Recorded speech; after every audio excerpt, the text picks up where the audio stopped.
Chapter 270, Principle-Based Boss and I, targeting Li Xianxian's Zheng Xianjing _7 and I Yang asked doubtfully, "Excuse me, who paid for it?" Mr. Shangguan, the cashier replied. Shangguan? And I Yang frowned slightly, and finally recalled the name Shangguan Su in her mind. And I Yang turned to the sales associate beside her. "Could you please bring me another one of each of these clothing items?" The sales associate was taken aback at first but then said, "Okay, please wait a moment." Soon the sales associate came over with several identical pieces of clothing. After expressing her gratitude to the sales associate, and I Yang continued, "Could you please calculate how much all of these items cost?" "The total is 860 yuan. And I Yang took out money from her pocket and handed it to the cashier, then she left with the clothes she bought. The sales associate hurriedly chased after her, shouting, Miss, you forgot to take the rest of your clothes." And I Yang turned around and said, "Those clothes were paid for by Mr. Shangguan, so naturally they belong to Mr. Shangguan. You should ask him to come pick them up." And I Yang certainly wouldn't accept the clothes paid for by Shangguan Su out of the blue. If she did accept his clothes, things would get complex. And I Yang was a decisive person and did not like feeling tangled up. Moreover, she was certain that Shangguan Su was nearby and he hadn't paid. How could he have known the price of the Cheongsam which she decided to buy on impulse? In fact, I Yang was right, Shangguan Su was indeed nearby and he hadn't paid. As soon as I Yang turned around, he walked out of the fitting room. "The young lady is quite cute and has a strong personality." Shangguan Su revealed an undisguised smile. "Mr. Shangguan, do you still want these clothes?" The cashier further asked. "I don't need them," Shangguan Su waved his hand. He didn't have any young women in his house. What was he supposed to do with all these clothes? After work, Zhou Hua brought the skincare products home. Following the instructions, she carefully washed her face, massaged it, and then applied the skincare products layer by layer. The skincare products felt chilly and comfortable on her face, without any stinging sensation, definitely a better experience than her previous skincare products. She just wondered if the results were really as good as claimed. As Zhou Hua was applying the products, she was skeptical whether a girl who looked no older than 17 or 18 could be that amazing. After applying these skincare products, Zhou Hua went to the living room to watch TV. When Ni Yang returned home, she gave the down jacket she bought today to Ni Tsuehua and Ni Qingui. Ni Qingui was surprised and said, Yang, why did you buy one for me too? I'll go get the money for you." A down jacket is expensive. Ni Yang should not have had to pay for it. Ni Yang laughed and said, "Aunt and I mentioning money makes me feel like we are strangers. Is our friendship only worth the cost of a down jacket?" Ni Tsuehua said, "Sister Qingui, you've helped us so much in various ways. It's just a jacket, just accept it. It's okay." Ni Tsuehua was so touched that she didn't know what to say. She was of such a mature age and she had never received clothes from the younger generation before. This was the first time. She may have a daughter, but that's not the same. Her daughter got married and moved far away, not even visiting once in several years. It seems as if she doesn't even have a daughter. Ni Yang added, "And you should go try the clothes on with my mom to see if they fit you well." While speaking, she pushed Ni Qingui and Ni Tsuehua into the room. The two women came out of the room not long after. Although they were wearing identical jackets, they conveyed two different styles. Ni Tsuehua had a soft beauty, much like a woman from Jiangnan in the misty rain. As for Ni Qingui, she exuded an intellectual beauty, and an air of success radiated from her. "They look wonderful," Ni Yang laughed.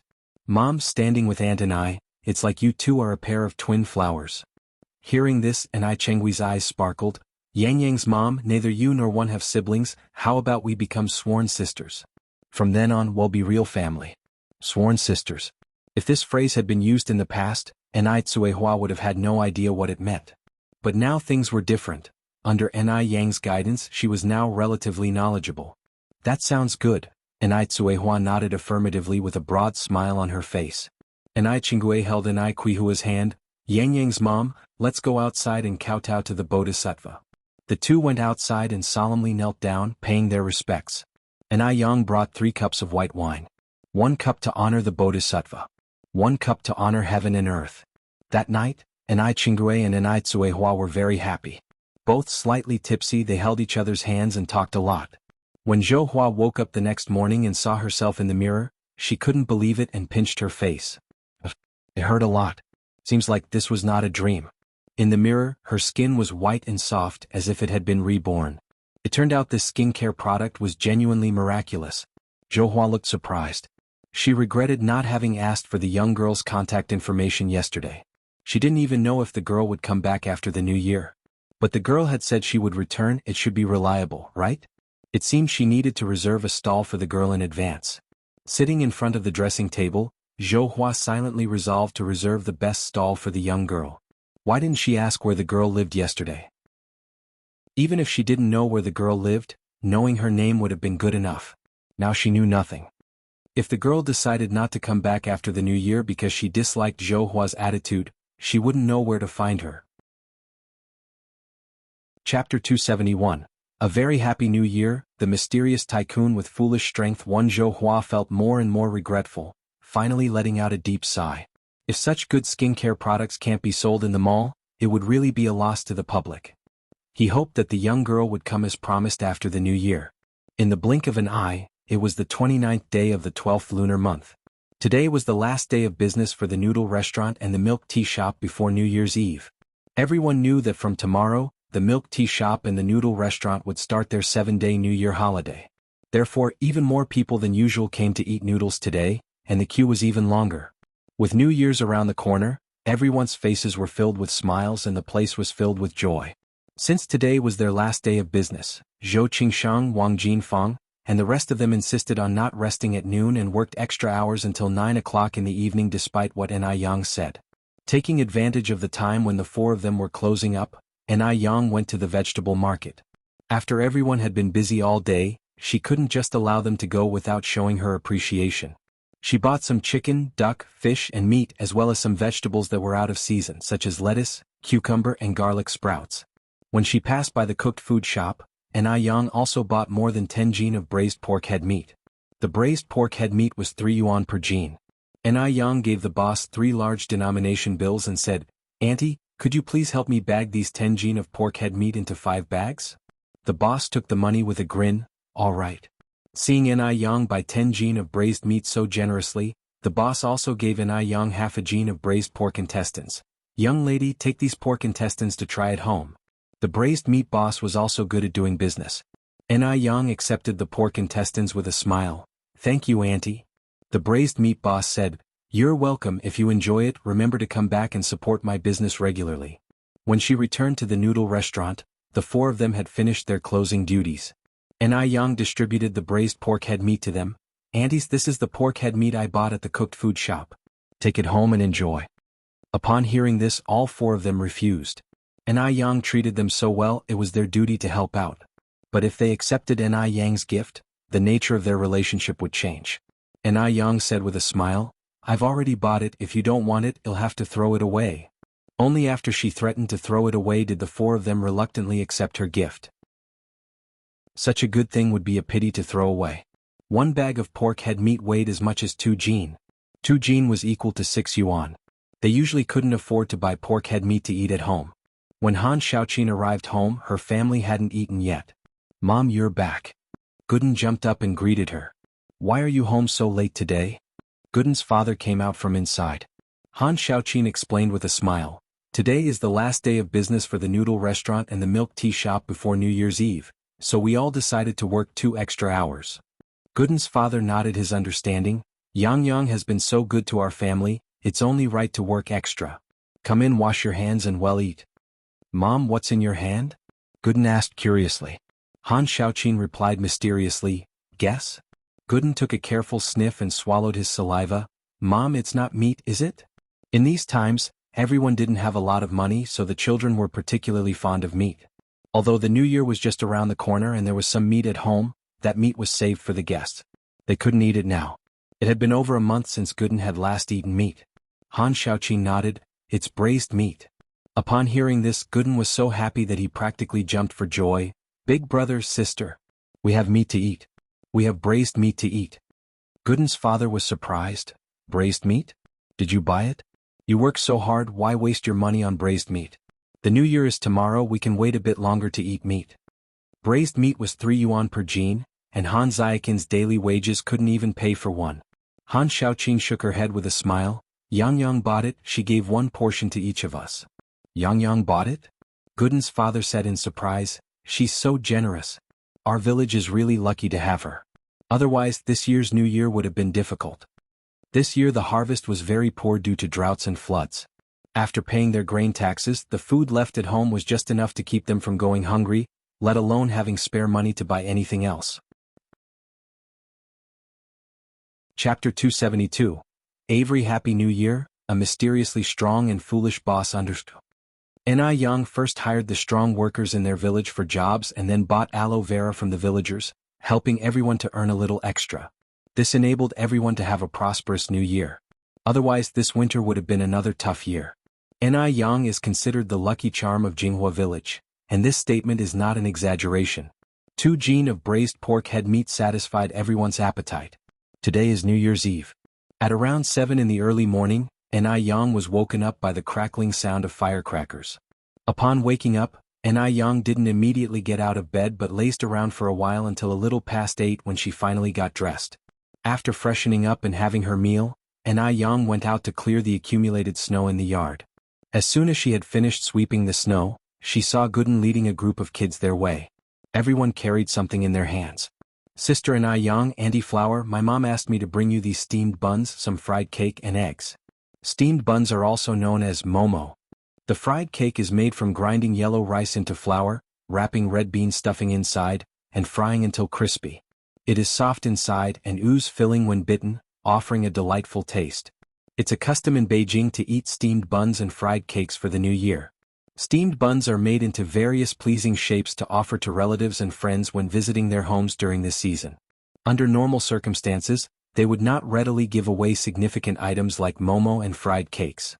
However, they chose to give them to Ni Yang as everyone regards Ni Yang as a small lucky star in the village. Ni Yang didn't decline everyone's goodwill and accepted the gifts with a smile. She then reciprocated by placing some slices of bread, fruit candies, and other return gifts in the children's baskets. The children all said thank you very politely. Putting up couplets and cutting paper decorations during the new year is an indispensable part of the celebration. Ni Tsuehua brought red paper and scissors, busying herself with cutting paper decorations. Ni Yang's eyes were filled with smiles. How many years has it been since she had last experienced such a scene? In her previous life she became the head of Ning Corporation and lived a lonely life. The festivals were the loneliest moments for her, where she could only view others celebrating their family reunions from a distance. Such warm moments like now were not something she dared yearn for. The present moment is so wonderful. Ni Yang gazed at everything, her eyes slightly red, but the corners of her mouth lifted into a faint smile, showing a pair of shallow dimples. Mom, let me help you. Ni Yang picked up the scissors and red paper. In no time, a vivid animal figure materialized in her hands. Yang Xiaoma is here. Ni Chenghui's voice rang from outside the door. Ni Yang lifted her head to see Mo Qishan carrying several big and small packages. Mo Qishan politely greeted Ni Tsuehua. Auntie, today is New Year's Day. These gifts are from my mother for you, wishing you safety, happiness, and abundance in the new year. Ni Tsuehua put down her scissors and stood up. Xiaoma, you and your mother are being too polite. How can we accept such extravagant gifts? Yang, quickly make some tea for Xiaoma. Ni Yang stood up to prepare the tea. Mo Qishan said with a smile, Yang is a big benefactor to our family. My mother and our family are all very grateful to her. These gifts are nothing compared to that, Auntie, don't be so polite. Ni Tsuehua replied, Xiaoma, make yourself comfortable at our place just like it is your own home. Mo Qishan is a likable and well-mannered young man. Ni Tsuehua really liked this potential son-in-law, to the point where she already considered him part of the family. Ni Yang was beautiful, and Mo Qishan was likewise very handsome. They seemed to be a more perfect match the more she observed them. Brother Mo, have some tea. Ni Yang brought over a cup of clear tea. Mo Qishan stood up and received with both hands. Thank you, Yang. Ni Yang said with a smile, why are you being so formal with me, Brother Mo? Just then the crying of little Ni Yun came from inside the house. Ni Tsuehua stood up, he'll go check on Yun. Yang, you stay here and chat with Xiaoma. In an instant, only Mo Qishan and Ni Yang remained in the room. Mo Qishan said, Yang, I saw you were cutting paper decorations earlier. Can I help you? Sure. Ni Yang nodded. Mo Qishan moved a small stool next to Ni Yang, trying to calm the excitement in his heart. While pretending to be helping, he was stealing glances at Ni Yang's profile. His wife's face was beautiful enough, Even her hands were lovely. Long slender fingers, pale and delicate, moving through the red paper, they looked as exquisite as a plum blossom trodden in the snow. Chapter 273, A Very Happy New Year, A Mysteriously Powerful and Foolish Boss _3. In no time, Yin cut out a pair of beautiful paper cuttings for window decoration, more exquisite than those purchased on the street. Chishan exclaimed in surprise, Yang, you're really amazing. Want to learn? I can teach you. Yin looked up at him. Okay.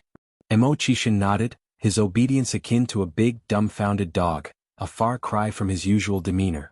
Yin handed him a pair of scissors. First, fold the red paper like I did and then cut it like this. Her voice was clear and melodious, carrying a comforting softness. Chishan, however, couldn't focus on the paper-cutting task at all. He wished he could fold her up and hide her away in his pocket, away from anyone else's gaze. So, when all the steps were completed, Yin's paper-cutting formed a lively-looking little rabbit, while Chishan's was just a messy piece of red paper. Yang, am I too stupid? Chishan looked at Yin, somewhat embarrassed. Yin nodded confirmingly, you are a bit slow. But don't worry, I won't hold it against you. With that, she leaned over to take the red paper from his hand, guiding him through the motions. Brother you need to do it this way. There's a trick here. If you fold over from this side it will work. Don't be too nervous, just relax. Chishan's heartbeat sped up, feeling so nervous that even his ears flushed red. If Yin moved any closer he might forget how to breathe. Seeing Chishan so, Yin chuckled, Brother I want bite. What are you nervous about? Their actions weren't overly intimate, they were just a bit close. After all, Yin had come from the modern world, she was free from any shackles. But Chishan was different. He had never been this close to a girl before. I'm not nervous, not at all, Chishan insisted, though his hand holding the scissors was shaking. Seeing this, Yin laughed even harder. Brother just keep working on your paper cutting. Take your time, don't rush. I'll go check outside. As he watched Yin's receding figure, Chishan silently raised his left hand and smacked his right hand hard. Stop shaking. Stop shaking. Stop shaking. What a coward. After a moment, footsteps sounded outside the door. Chishan immediately straightened up and got seriously back to cutting the window paper, like a primary school student who was caught doing something wrong by the teacher. Yin walked in with a plate of warm bread. Brother want some bread? Chishan replied without lifting his head, I'll eat after I finish this. After about 10 minutes, Chishan lifted up his head and held up the finished paper cutting. Yang, is this paper cutting I made nice? Yin burst out laughing, Brother you're so clumsy. Chishan, Yin handed Chishan a piece of bread. Brother eat some bread first. Chishan took the bread and, feeling depressed, took a couple of bites. How could he be so clumsy? He can't even make good paper cuttings. Yin continued, Brother I was just joking with you. You're not stupid. Paper cutting is handiwork and it's normal for a man like you not to be good at it. Chishan looked up at Yin. Really? Yin nodded. After finishing the paper cuttings, Yin brought out a brush and red paper and began writing couplets. Because buying couplets was too expensive, most of the couplets at this time were handwritten. Yin handed the brush to Chishan. Brother do you want to try this? Having failed at paper cutting, Chishan certainly wanted to redeem himself on the couplets. Chishan took the brush and started to write swiftly and confidently. Graceful and powerful, his calligraphy was naturally impressive. It was much more elaborate than the couplets bought on the street. Jianghu came in from outside and remarked in surprise, Xianxia, your writing is really nice, no less impressive than that of Yang. Those who are good-looking all write well. Indeed, a person's character can be seen from their handwriting. Thank you for the compliment, Auntie Chishan responded modestly, I'm embarrassed. Yin laughed, we have 5 doors in total here, plus 10 at Auntie Nis and 1 in the courtyard making 16. Sister and I are going to put up the couplets. Brother the 16 doors are all yours. Chishan replied, it would be my honor. Then Yin and Jianghu went out together to put up the couplets.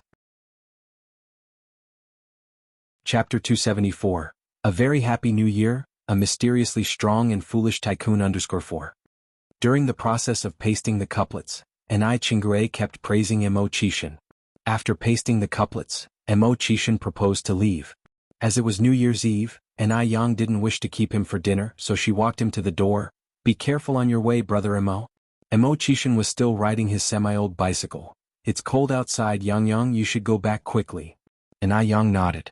Emo Chishan pushed his bicycle for a few steps, then as if remembering something, called out, Yang. Oh? And Ai Yang turned back. Emo Chishan continued, Yang, do you want to go to the temple to burn incense with me tomorrow morning?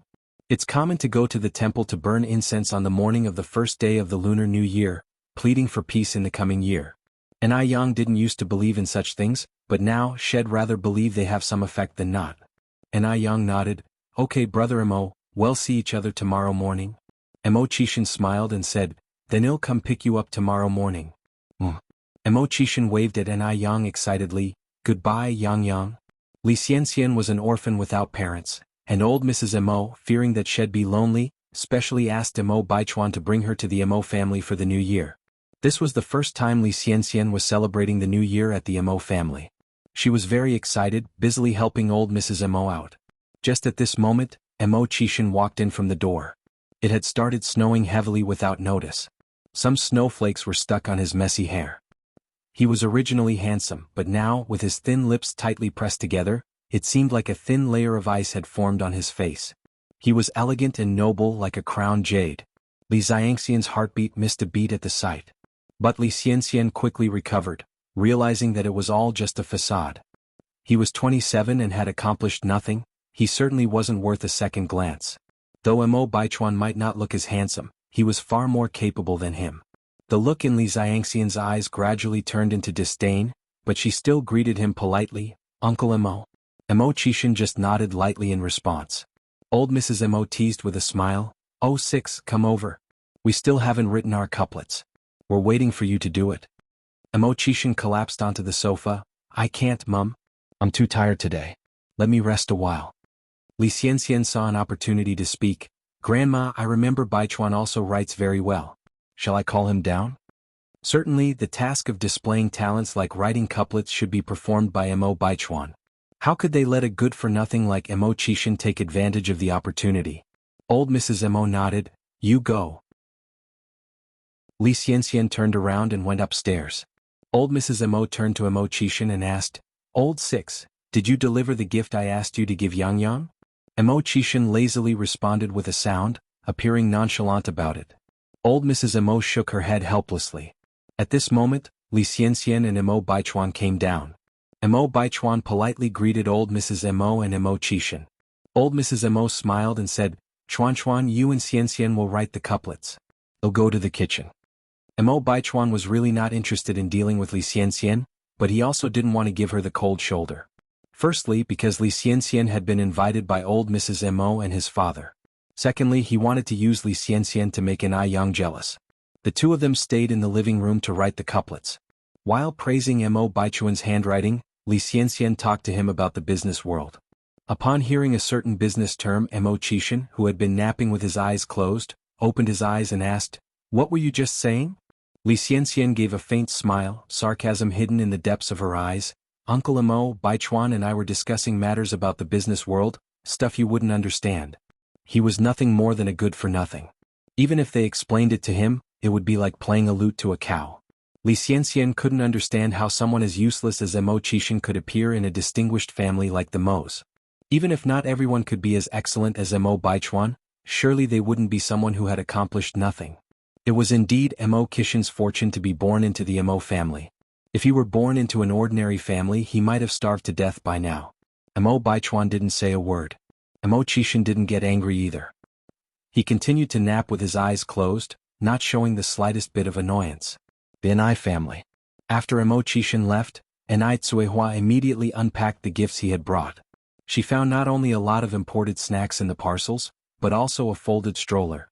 Anai Tsuehua had never seen a stroller and didn't recognize it, so she called Anai Yang over. Chapter 275. A Very Happy New Year, A Mysteriously Strong and Foolish Tycoon _5. Anai Yang looked surprised.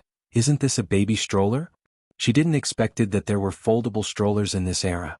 Seeing this stroller gave Anai Yang a feeling of being back in her future life. Baby stroller? Anai Tsuehua looked puzzled. Anai Yang explained, A baby stroller is for children as big as Yun Yun to sit in. You'll understand once I assemble it. The packaging of the stroller had all French markings. This was obviously a stroller imported directly from F country. Imported goods were scarce at this time. Even if you had money, you couldn't get it. You needed foreign exchange coupons. Even with foreign exchange coupons, you couldn't necessarily buy the baby stroller from F country. You had to rely on connections and find someone to get you one. And Yang quickly assembled the stroller. Mom, go bring Yun Yun over to try it. Okay. And Tsuehua nodded and went inside to fetch the baby. Little Yun was riding in such a luxury stroller for the first time. She was so excited that she burst into laughter.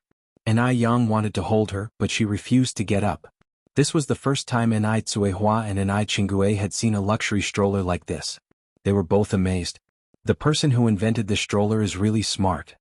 Why don't we have this kind of brain? And Tsuehua held Yang's hand and said, Yang, you must thank Xiaoma properly. Yes, Mom, I know. And Yang nodded. Because it was New Year's Day, they had a simple lunch. The focus was on the reunion dinner in the evening. After eating lunch, Yang went into the kitchen to prepare the reunion dinner. Tsuehua and Qinggue were both in the kitchen, ready to lend a hand.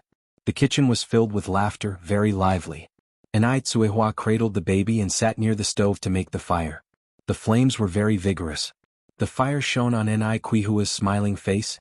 Her life was like this firewood, the more it burned, the more prosperous it got. In Beijing, it was customary to offer dishes to the heavens and the earth on New Year's Eve. Out of respect for the heavens and earth, it was important to prepare the tribute dish first. There were 6 bowls of tribute dish in total. The first 3 bowls were dragon and phoenix beads. The last 3 bowls were vegetarian dishes. The so-called dragon and phoenix beads were fish, rooster, and pork. There were no specific requirements for vegetarian dishes, as long as they were entirely plant-based. The chicken and the fish could not be cut, they had to be cooked whole, and there were 6 large pieces of fat meat. And Yang was quick at her task. She quickly prepared the 6 tribute dishes and put them aside in a pot to keep them warm. Then she started preparing the dishes for the reunion dinner. Since it was the new year, fish and meat were a must. They were tired of sour fish, grilled fish, and red braised fish. So Yang decided to cook a squirrel fish. The squirrel fish was made from carp. The rivers were not polluted during this era. The taste of the carp was very delicious, even better than the Yellow River carp. The squirrel fish was a bit complicated. First, Yang removed the fishbone, then cut the fish into spikelets, rolled the fish in cornstarch, fried it in a pan until both sides were brown, stir-fried the seasoning in the pan, and finally poured the fried seasoning on the fish. A dish of squirrel fish with attractive color, aroma, and taste was done. The squirrel fish looked great, like a dish served at a state-owned restaurant. And Qinggue was amazed. Yang, you are truly amazing. And Yang laughed modestly. After the squirrel fish, Yang took out the marinated rooster and roasted it in the bread kiln. Next, Yang began making several small dishes. Chives fried with shrimp. Chives had a warming effect.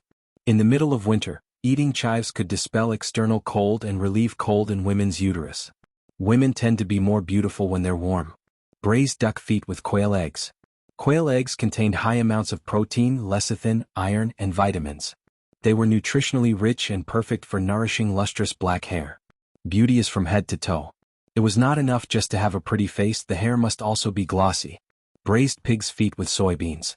Pig's feet and soybeans were good for enhancing the breasts. In order to maintain a perfect bust, Yang ate breast-enhancing foods almost every day. Her efforts proved effective. Every night when Yang took a bath, she would marvel quietly. Thus, it was important to maintain sweet and sour pork with pineapple. According to the Compendium of Materia Medica, pineapples could clear heat, promote digestion, reduce inflammation, and remove dampness.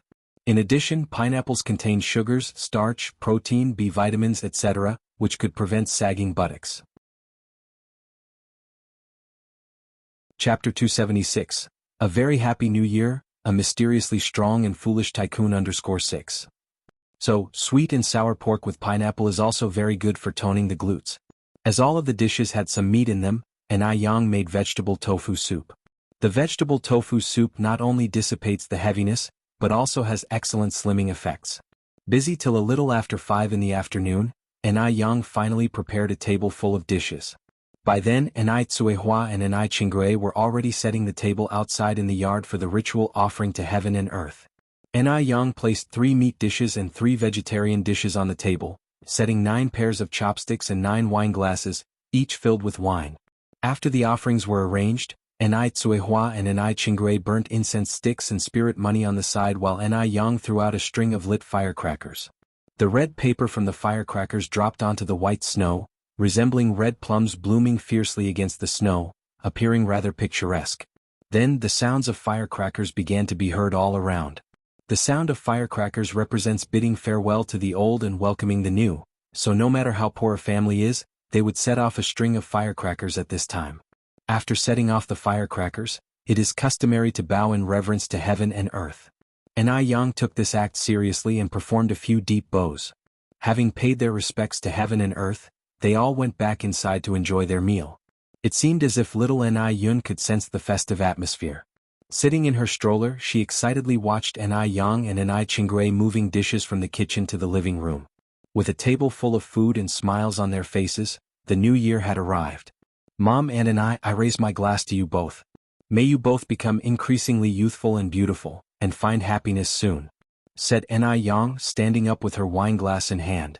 Enai Qingrui laughed and replied, and Auntie wishes that your business will boom even more, and you'll become a wealthy woman one day. Little did Enai Qingrui realize that what she said would actually come true. Not only did Enai Yang become a wealthy woman, she became the most eyed among them. Halfway through the meal, Enai Qingrui took out a thick red envelope and gave it to Enai Yang. Yang, this is Auntie's New Year gift money for you, you better not think it's too little. Enai Yang took it with a grin, thank you Aunt Enai. Enai Qingrui took out another envelope and stuffed it into little Enai Yun's arms. May our Yun become increasingly beautiful and intelligent as she grows, just like her elder sister. Little Enai Yun, holding the red envelope, started to giggle happily. Our little money lover. Enai Yang lightly tapped little Enai Yun's nose. Enai Tsuehua said, Sister Qingrui, you're really too kind. Enai Qingrui laughed and said, we are all family, so drop your formalities. Aunt Enai, this is my New Year gift to you. I hope you'll like the style. Enai Yang handed Enai Qingrui a prepared jewelry box.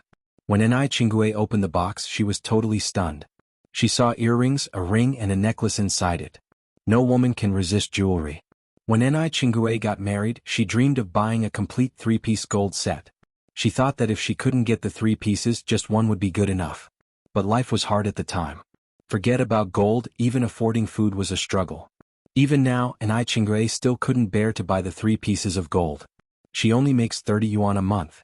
Even with the extra income from helping Enai Yang sell skincare products, her monthly income is nearly 200 yuan.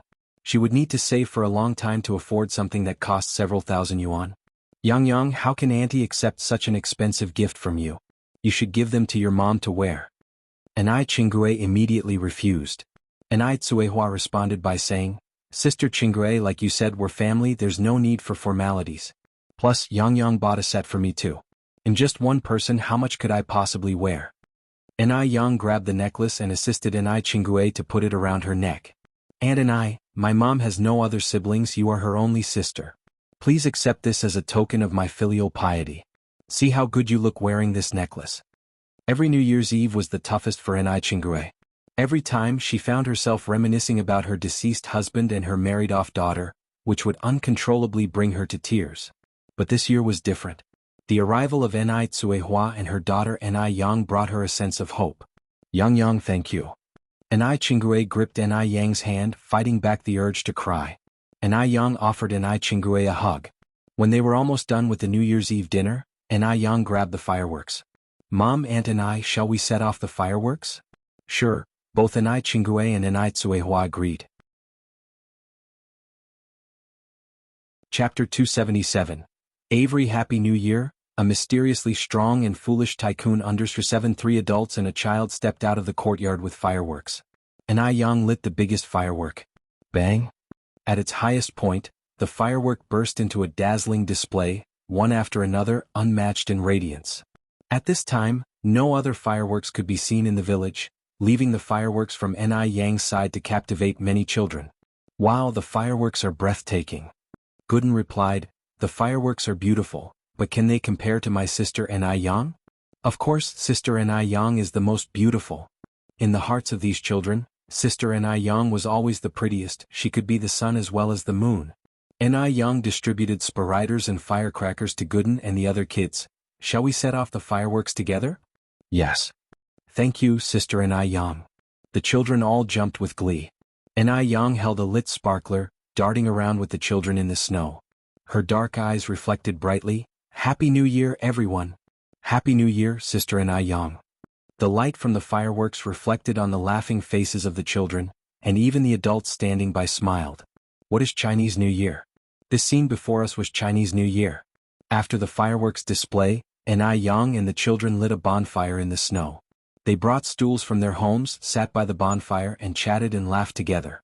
In that moment, Anai Yang felt as if she had returned to her childhood. Before the children left, Anai Yang brought out more than 20 red envelopes from her home to give to the children. Gooden secretly opened his red envelope. Wow! Struck gold. There was a whole 2 yuan in there. The red envelopes from his grandparents and parents combined didn't have this much. Sister Anai Yang is the best. No, he must hide it so the adults wouldn't find out. But the next morning, the New Year onus money Gooden had stashed away had disappeared. Angry, he confronted his parents. "Dad, Mom, did you take my New Year's money?" Han Xiaoqing grinned. "Don't you need to pay tuition fees when school starts?" Yes. Gooden nodded. Han Xiaoqing continued, "Well then Mom will help you save the money. It isn't safe for a child to carry so much money." Gooden?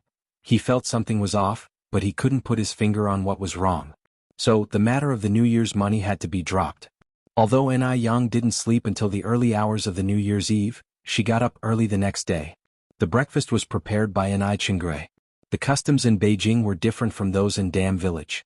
On the first day of the Chinese New Year in Dam Village, they ate dumplings, but in Beijing they ate noodles with marinated eggs. However, here the marinated eggs are not called marinated eggs but ingots. So the following dialogue ensued. "Yang, how many ingots do you want?" Anai Yang replied, "I want 1. Anai Chingui smiled and said, "Good things come in pairs, take 2. Then he ladled 2 marinated eggs into Anai Yang's bowl. Anai Yang, could she refuse? The family of 3 and a guest sat around a table eating noodles. In front of the village, a black luxury car was parked on the road. The man in the back seat was holding a red paper and scissors, absorbed in what he was cutting. After a while, the man put down what he was holding, got out of the car. "You can go back first, don't come to pick me up this afternoon. Also, cancel all meetings for the next few days." "Yes, sir." Morris nodded respectfully. Watching the man's figure disappear into the village ahead, Marcus started the engine and left. "Morris, can you guess why Mr. Mogg comes to such a desolate place?" Morris shrugged. "More than that, I'm more curious about when Mr. Mogg started getting obsessed with folk art." He finished speaking and picked up the paper cutout from the back seat. Although it was Mr. Mogg who had cut the paper, Morris still had to say it was really ugly. Marcus frowned slightly. "Is that a paper cutout?" "Yes." Morris nodded. Marcus rubbed his chin. Could it be that Mr. Mogg underpins local Chinese folk art, hence specially visiting the countryside for research? Morris squinted. "Very likely. Everyone is curious about Mr. Mogg's recent whereabouts, right? I think it might be good to let this news out." "I agree." Mo Qishan didn't anticipate that his simple intention of making paper cuttings to amuse Anai Yang would unintentionally become a trend in high society. Numerous wealthy heiresses and business magnates, upon hearing that Mr. Mogg was fond of paper cutting, in order to find a common topic with Mr. Mogg, started practicing the art of paper cutting at home. Just after having lunch, Mo Qishan arrived. Anai Yang had a good reputation in Jinghua village, and Mo Qishan was very good at connecting with people, so when the villagers saw Mo Qishan going to Anai's family, they had no objections, nor were there any rumors.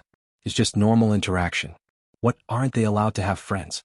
Mo Qishan entered the house, first paying his New Year greetings to Anai Qingui and Anai Tsuehua, and then turned to Anai Yang. "Yang, are you ready? Shall we leave?" Before Anai Yang could respond, Anai Tsuehua said with a smile, she is ready. You young people should go out and play." "Mom, Aunt and I will leave then." Anai Yang looked at Anai Tsuehua and Anai Qingui. "Go ahead, it's alright if you don't come back for lunch. Your aunt and I can enjoy something special at home." Sure, off you go."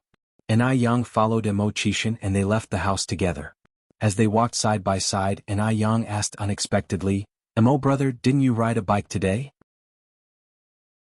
Mo Chishan explained, the Nyowang temple is on the top of the mountain, so it's not convenient to ride a bike. Anai Yang raised her eyebrows slightly, so we have to walk there? Mo Chishan nodded, smart.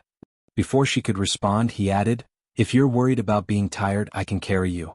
After all, I'm a bit slow but very strong. As Mo Chishan was speaking he glanced curiously at Anai Yang. Anai Yang chuckled. So, isn't Mo brother's nickname Big Stupid? Seeing that Anai Yang wasn't angry, Mo Chishan let out a sigh of relief. Yang, you're really smart. As long as he could win over his sweetheart, even if he had to work like an ox or a horse, what did it matter even if his nickname was Big Stupid? Today was the first day of the new year, and there were many people going to the temple to worship. Along the way Anai Yang met countless people, even some regular customers who often ate at the noodle restaurant. Chapter 278.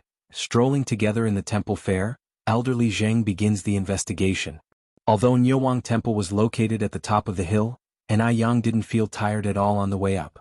Mo Chishan was secretly surprised. Oh my god. His wife was too strong. She climbed such a high mountain without even a trace of blush on her face.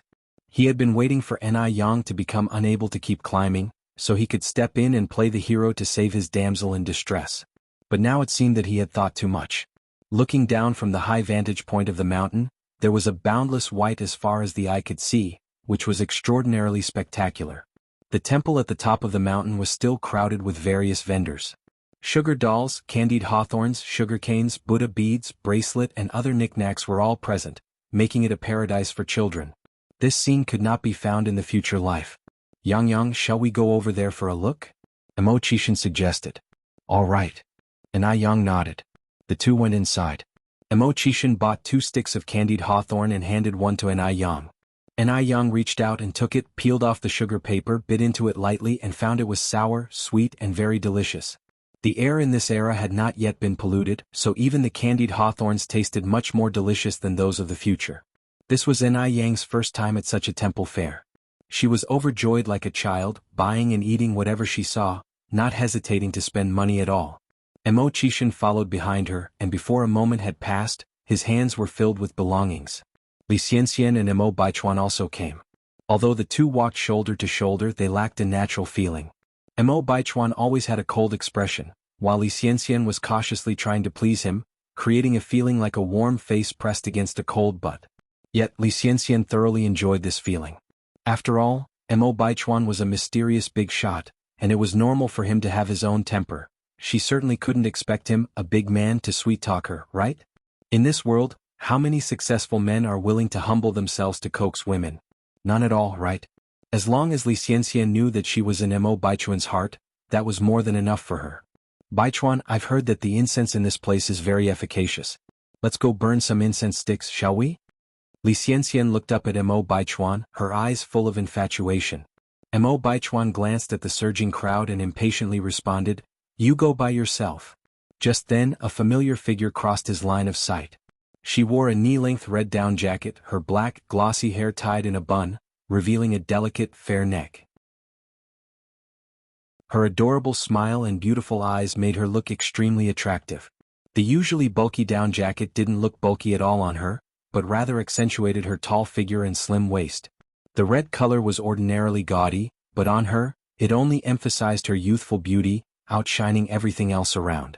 Mo Baichuan was suddenly reminded of the first time he saw her in Dam Village. The first time he saw her, he thought she was no different from rural girls in the mountains. Yet when she spoke, she dazzled him. Although Mo Baichuan was reluctant to admit it, on that occasion, Anai Yang did truly save him. If Anai Yang hadn't displayed such courage in the face of danger, convincingly faking being a local to fool those people, he might be dead by now.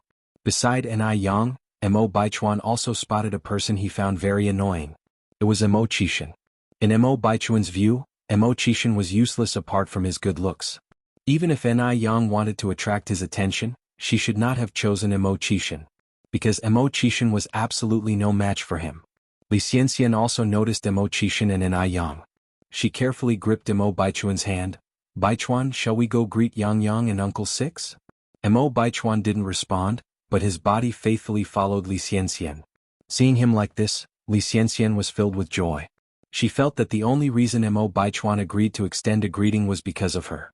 Knowing uncle and nephew didn't get along and that as far as she knew, Mo Baichuan didn't have a good impression of Anai Yang and even disliked her. Yang, Uncle 6, Happy New Year, Li Xianxian took the initiative to greet.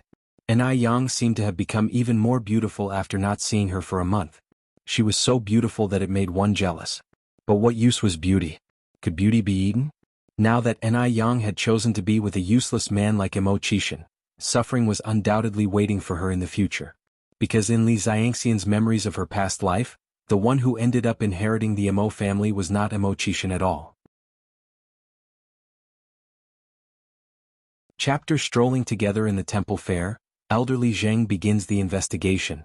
In the end, Mo Qishan seemed to have evaporated from the world, and no news of him could be traced. For a good-for-nothing like Mo Qishan, if he didn't have the support of the Mo family, he would be left to sit and wait for death. Maybe he didn't even make it to the next lifetime. Mockery filled Li Xianxian's eyes. Anai Yang replied to her with a good-natured smile, "Happy New Year." Her harmless demeanor was as if she had never had any issues with Li Xianxian. Yang, are you and Uncle 6 also here to burn incense? Li Xianxian asked. Anai Yang nodded. Li Xianxian continued, since we're all here to burn incense, why don't we do it together? Buddhist temples were places of tranquility, and Anai Yang wasn't interested in mingling with Li Xianxian or Mo Baichuan. As if sensing Anai Yang's thoughts, Mo Qishan immediately declined. No, Yang and I have other things to do. Right. Anai Yang nodded. Brother Mo, let's go. The two of them turned and walked away. Watching their retreating figures, Mo Baichuan's eyes hinted at a storm brewing. What other things could they possibly be doing together, a man and a woman? What on earth was Anai Yang doing behind his back with Mo Qishan? Baichuan. Li Xianxian tugged Mo Baichuan's sleeve. At that, Mo Baichuan came back to his senses and held Li Xianxian's hand. Let's go. He didn't believe that Anai Yang would be able to keep her cool after all this. Feeling the rugged hand, full of calluses, holding hers, Li Xianxian's face reddened, and her heart pounded wildly. There were many people burning incense in the temple, packed like sardines. Men and women were all crowded together.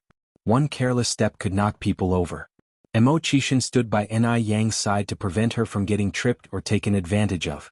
The two squeezed into the temple, donated incense money, and seriously bowed and burnt incense. Seeing Anai Yang so focused, Mo Qishan also began to take it seriously. When they were descending the mountain, the crowd had thinned. But the sun had come out, melting the snow on the mountain, making the path slippery and hard to walk. Anai Yang's shoes weren't slip-resistant. She almost slipped, but Mo Qishan caught her arm in time. Yang, be careful. Thank you, brother Mo. Anai Yang gripped his arm and cautiously stepped forward. Mo Qishan, who had long strides due to his height, walked steadily. No need to be afraid, I won't let you fall. Interestingly, on the way down the mountain, they again bumped into Mo Baichuan and Li Xianxian. As the four of them passed each other, Mo Baichuan, clutching Li Xianxian's hand, initiated the greeting, Uncle 6. Mo Qishan nodded in acknowledgement. Mo Baichuan thought that seeing him and Li Xianxian being so affectionate would stir Anai Yang's emotions. But to his surprise, Anai Yang didn't react at all. Instead she greeted Li Xianxian with a bright smile. Mo Baichuan was irritated but maintained his poise. He put his arm around Li Xianxian's shoulder and walked ahead briskly, leaving Anai Yang and Mo Qishan behind. Why should he always watch Anai Yang and Mo Qishan's backs? It was time Anai Yang tasted this herself. Watching the handsome profile of the man walking beside her, Li Xianxian's face flushed with shyness. Anai Yang and Mo Qishan continued to stroll at a slow pace. Anai Yang deliberately slowed down because she really didn't want to confront Li Xianxian and Mo Baichuan, two annoying people, on this auspicious day of the year. For his part, Mo Qishan wished Anai Yang would walk even slower, as he genuinely enjoyed her company. The two walked leisurely, not speaking much, but with his heart filled with warmth and sweetness. Mo Qishan felt blissful as if he had tasted honey. At noon, Mo Qishan stayed for a meal at the Ni residence. At the dining table, Ni Tsuehua enthusiastically served Mo Qishan while piling up dishes on his plate. Xiaoma, we don't have much to offer you. Please feel free to eat anything you want. As a result, Mo Qishan, who usually had the appetite of one bowl of rice, ended up eating 3 whole bowls due to Ni Kuihua's warm hospitality. Afterwards, Ni Yang passed a cup of tea to Mo Qishan. As soon as Mo Qishan opened the lid, he could smell the sour and sweet aroma. It was hawthorn tea. The hawthorn had the effect of aiding digestion. Oh my, his wife was so thoughtful. Imo-chishin sipped his tea calmly, feeling extremely gratified.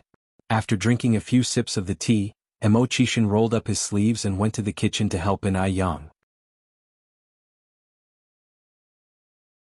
Chapter 280, Strolling together in the temple fair, elderly Zheng begins the investigation as In-ai-yang turned her eyes to Imo-chishin.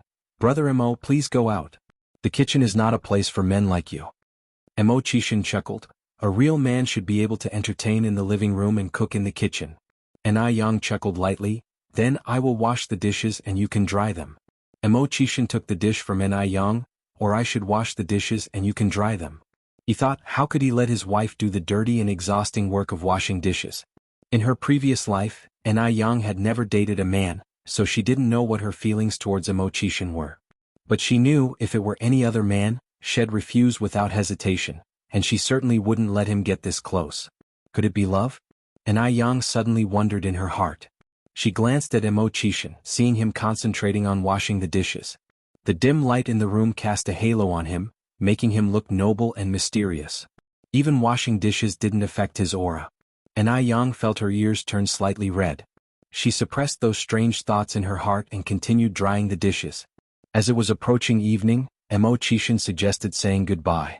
He had been at the In-ai family's home all day long. If he stayed longer, the elders would think he was too thoughtless.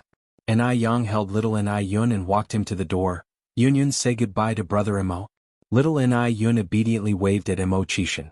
On the second day of the Chinese New Year, In-ai-yang took In-ai-tsuehua to the city, planning to buy some houses in the city center.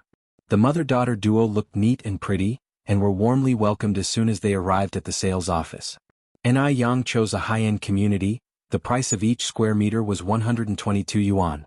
The saleswoman introduced from behind. The light in this house is excellent. It's north-south oriented, warm in winter and cool in summer. You can feel it now, the temperature inside is at least 10 degrees higher than outside. In-ai-yang was looking at a house on the first floor. When opening the balcony door, she could see that a small garden of about 10 square meters was included outside the balcony. Seeing the small garden, In-ai-hua's eyes lit up and she said with a smile, "This small garden is nice. You can even grow vegetables here." Grow vegetables? The saleswoman, who had been hoping to sell a house, was discouraged. Who among those rich enough to buy a house would want to grow vegetables? It became clear that these two women were not here to buy a house, but to put on airs. She sighed. All her efforts were in vain. As she thought so, the enthusiasm of the saleswoman was doused. She treated the mother and daughter with indifference, and her face expressed disgust. At that moment, a new colleague was passing by. The saleswoman took her by the hand, lowered her voice and said, Xiaofeng, I have 2 customers here for you to practice." Lu Xiaofeng was puzzled. "Sister Yuan Man, why don't you handle them yourself?" Li Yuan Man was straightforward. "These 2 obviously can't afford a house. I don't want to waste my time on them. I have to go now." Lu Xiaofeng smiled and said, "Okay, thanks Sister Yuan Man."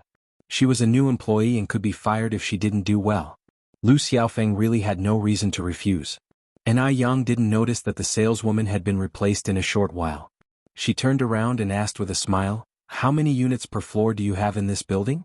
Lu Xiaofeng was still enthusiastic and explained, "There are 2 units on each floor of this building, and the number 8 block next to it has 4 units per floor."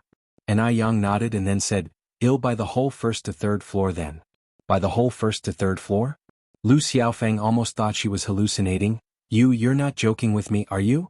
There are 6 units on the 1st to 3rd floor.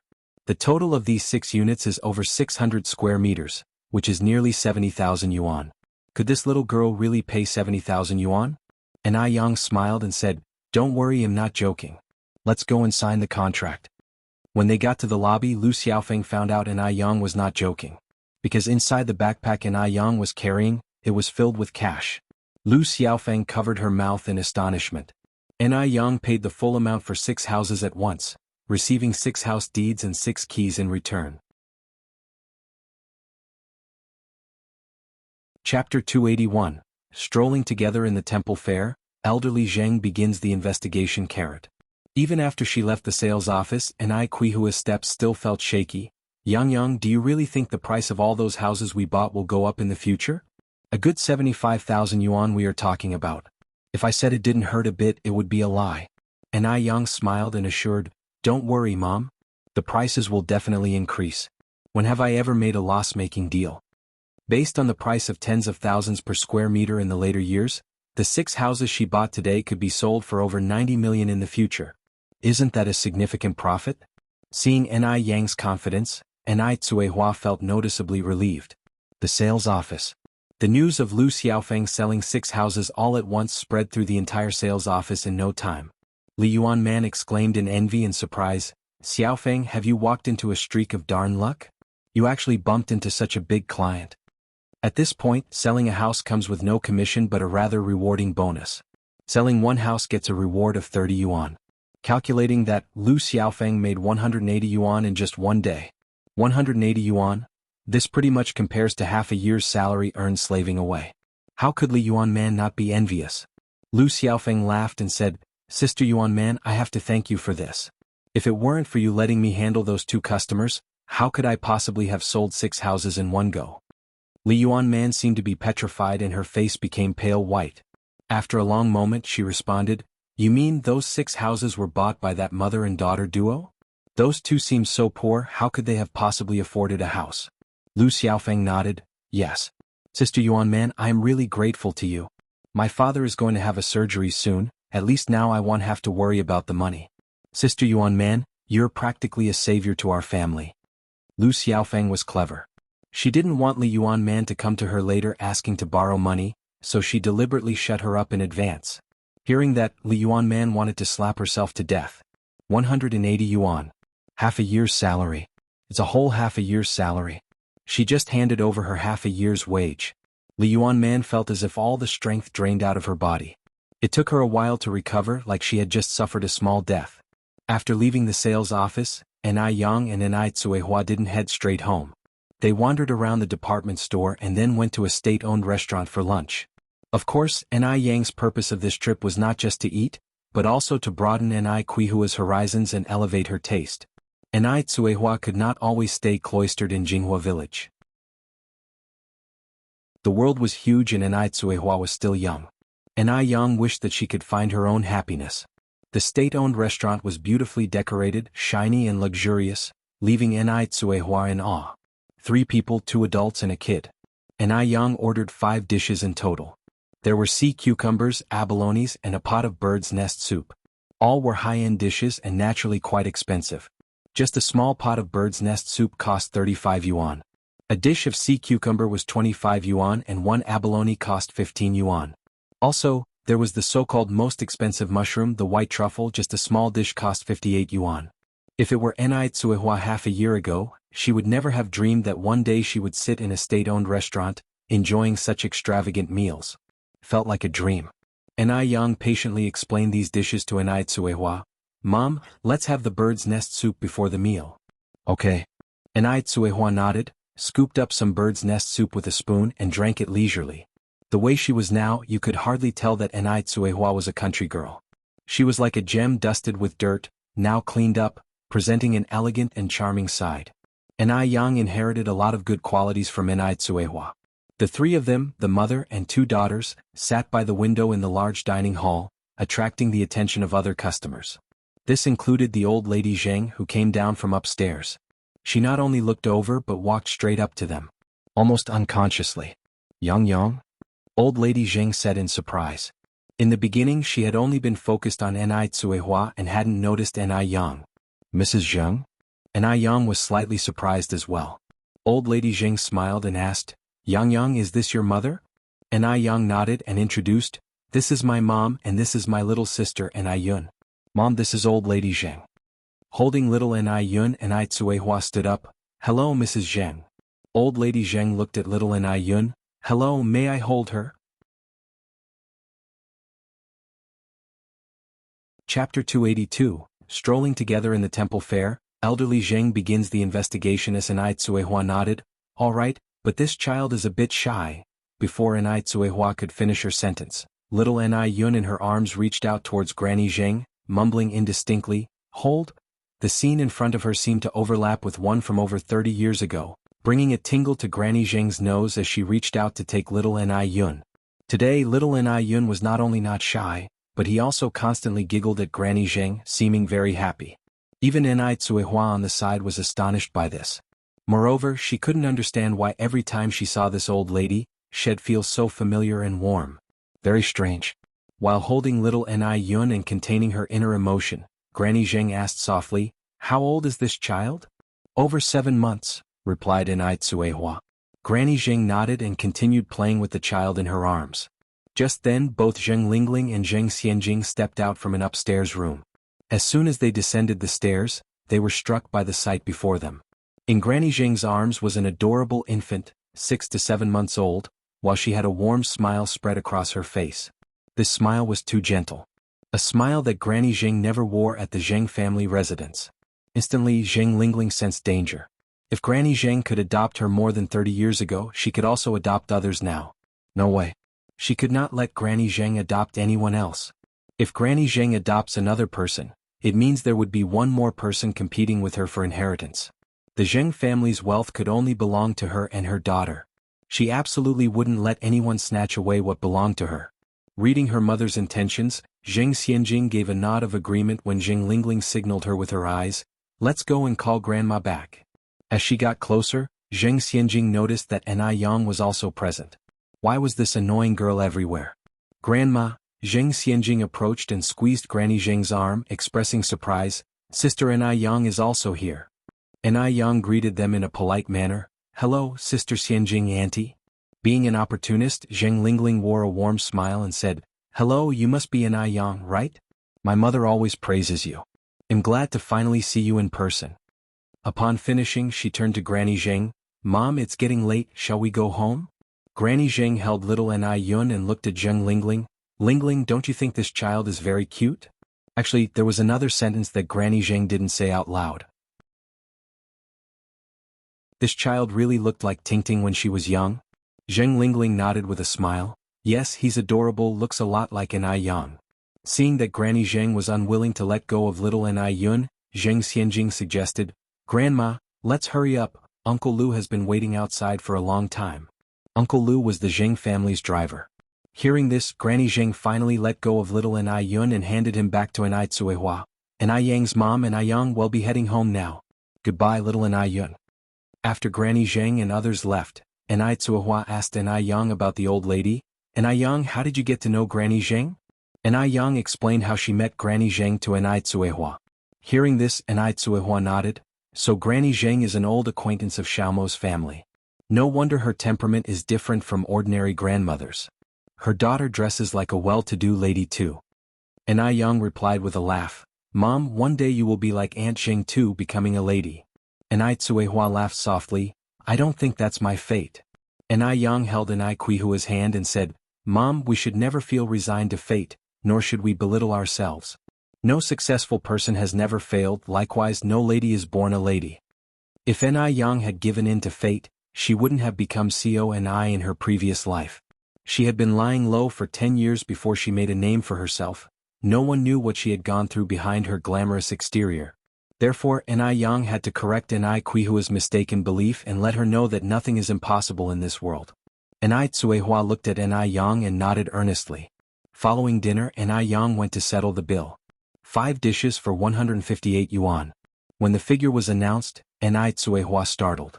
158 yuan. That's equivalent to an ordinary worker's salary for 5 months. Although she was taken aback, Ni Tsuehua didn't say much about it.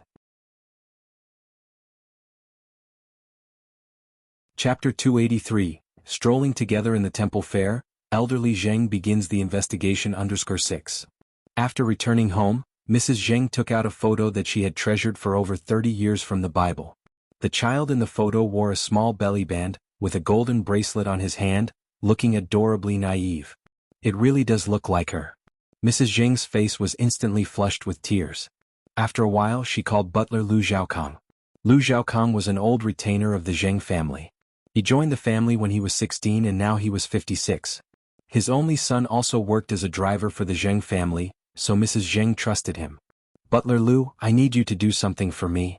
Lu Zhaokang answered respectfully, "Whatever you say, madam." Mrs. Zheng said, I need you to look into someone, she gave Lu Xiaokang detailed instructions and finally emphasized, get it done discreetly. It should only be known to you and me, so don't alert anyone. Lu Xiaokang nodded, Madam, rest assured that I will handle the matter carefully. I guarantee that it will be done thoroughly and properly. I also wish you an early reunion with your daughter. Mrs. Zheng couldn't help crying again at his words and waved him off weakly, go ahead. Lu Xiaokang turned and left Mrs. Zheng's bedroom. On the third day of the new year, Lin Pingping and Wang Maifeng's family, carrying large and small bags, came to the Ni family to wish them a happy new year. The third day of the new year was a very significant day, usually reserved for visiting the most important relatives. But to Lin Pingping and Wang Maifeng's family, Ni Yang was like their lifesaver. There were no relatives more important than her. That's why they chose this day to visit Ni Yang's family to express their respect for her. Sister Ni Yang, Andy Hua, Andy and I, Happy New Year. Yang Guobao ran in cheerfully, oh, and little Yunyan, Happy New Year to you too. Little Ni Yun opened her arms, wanting Yang Guobao to hold her. Ni Yang and I Tsuehua and Ni Qingguei came out to greet them. Sister Tsuehua, Sister Qingguei. Lin Pingping embraced Ni Tsuehua and Ni Qingguei excitedly. After exchanging New Year greetings, they all entered the house. Yang Guobao played with little Ni Yun. Ni Yang went to cook while Lin Pingping and Ni Qingguei and Wang Meifeng helped her. Ni Tsuehua and Zhou Suhua were left in the living room for a chat. Although Zhou Suhua used to be a leader and used to put on airs when dealing with others, she was down-to-earth and friendly when interacting with Ni Tsuehua. They had many common topics and there were no obstacles in their conversation. With the help of Lin Pingping, Wang Meifeng, and Ni Qingguei, Ni Yang cooked a large table full of dishes. They all had a great time and stayed until evening before going home. On the sixth day of the new year, Ni Yang visited Tai Dan and Guochang's home in the village. Ni Yang went to invite their mothers to help in the milk tea shop and the noodle restaurant. In the new year, Ni Yang increased their wages by 5 yuan, from 60 yuan to now 65 yuan. Anybody would be a fool to decline such a high salary. Upon hearing this, Guochang's mother, Zhao Xiaolan, and Tai Dan mother, Wang Yumei, were extremely grateful to Ni Yang. And just like that, it was already the 8th day of the new year. The arrival of the 8th day also marks the end of the New Year celebration, and work resumes ordinarily. Today is the first day of business for the milk tea shop and the noodle restaurant after the new year. In the morning, when Ni Yang arrived at her shop, she set off 2 strings of firecrackers to signify prosperity and wish for a successful year from start to end. The business on the first day of the new year was booming. Everyone had been feasting for 8 days straight, and they now just wanted to eat to their heart's content. There were cheerful laughter inside and outside the shop. Since coming to work in the morning, Zhou Hua has been staring blankly outside the door, as if eagerly looking forward to something. In fact, she had been looking forward to it since the first day of the Lunar New Year. Because that young lady promised to come over after the new year. She had waited 8 days a year, but that young lady had never shown up. Damn it. Was it really a result of her previous attitude that had disappointed the young lady? Zhou Hua felt mixed emotions, extremely distressed. If only time could be turned back, she would definitely kill her stupid past self. Just as Zhou Hua was on the verge of despair, a familiar figure suddenly appeared at the door. It was that young lady. Zhou Hua was overjoyed. Though she had only seen her once, but that young lady was just so beautiful that Zhou Hua remembered her at a glance. Zhou Hua immediately greeted her. Young lady, you're finally here. I've been waiting for you for so many days. To tell the truth, Zhou Hua's reaction was within Ni Yan's expectation as she had enough confidence in her products. Otherwise, she wouldn't have chosen to rent a store in this big mall. Ni Yan looked apologetic. I'm sorry to have kept you waiting. I left in a hurry last time and didn't tell you the exact time. Zhou Hua was surprised. Initially she thought Ni Yan would use this incident to tease her because she was at fault in the first place. With how effective the skincare product was, if Ni Yan was to make things difficult for her, she would have no other option but to endure it. Zhou Hua was even prepared for Ni Yan to give her a hard time. However, Ni Yan not only didn't make things difficult for her, she even took all the blame onto herself. This young lady was astonishing and seemed to have something extraordinary about her. Admiration began to show in Zhou Hua's eyes. It's okay as long as you have come. I was afraid that you would not come.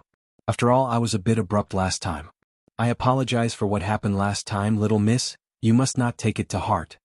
Since Ni Yan was so broad-minded, she couldn't be petty and had to avoid making a bad impression on Ni Yan. After all, she still wanted to buy the skincare product from Ni Yen in the future. Ni Yen laughed, "Auntie, you're being too serious. By the way, can I rent a new store now?" "Yes, yes, yes." Zhou Hua nodded eagerly. "You see, I completely forgot about this when I got excited. I will take you to the store to have a look now." Ni Yen smiled slightly. "Auntie, please lead the way." While walking, Zhou Hua introduced the store to Ni Yen, and in no time they arrived at the store's location. As Zhou Hua said, this store was in the best position in the skincare product area on the entire second floor.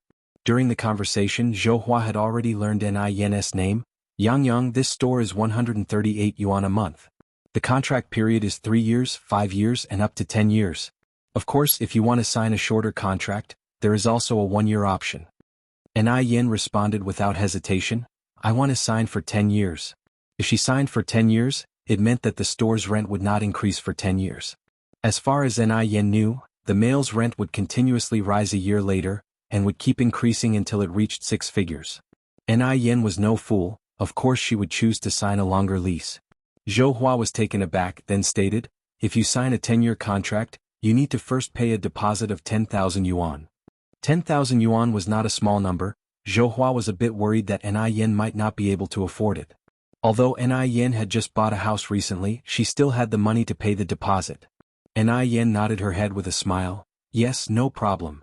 Zhou Hua did not expect Ni Yen to be able to afford even 10,000 yuan, but considering how popular her skincare product was, being able to afford 10,000 yuan didn't seem strange. They successfully signed the contract, paid the deposit, and Ni Yen received the keys to the store. Zhou Hua laughed and said, Yang, congratulations. I wish you prosperous business, abundant wealth, and continuous fortune." "Thank you, Auntie." Ni Yen handed the skincare gift box in her hand to Zhou Hua. "Auntie, thank you for your hard work on this matter, wishing you a happy new year and everlasting youth." Chapter 284. Beat up the drowning dog, protect Yang. _1 Ni Yang just gave Zhou Hua a box of tender skin radiance last time, and this time, Zhou Hua adamantly refused to accept it once again. Tender skin radiance was such a popular product. The anti-wrinkle cream and whitening moisturizer in the box alone were worth over 200 yuan. If she were to accept it again, it would be a bit unreasonable. "Yang, I haven't even finished using the tender skin radiance you gave me last time. Please take this back."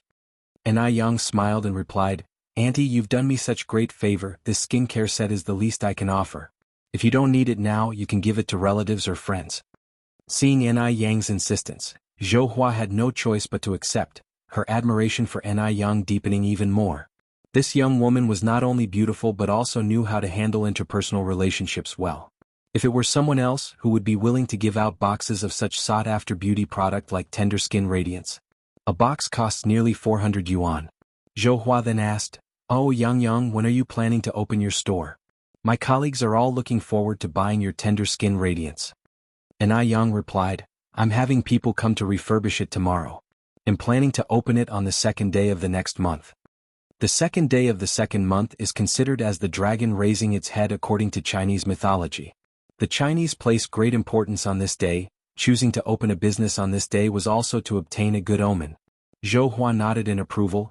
The 2nd day of the 2nd month, when the dragon lifts its head, the barns will be full, a good day indeed. Yang, your business will surely prosper after it opens." Ni Yang smiled subtly, "Thank you for your kind words, Auntie." As she had to deal with the matters of the noodle restaurant and the milk tea shop in the afternoon, Ni Yang didn't stay long. After saying goodbye, she left.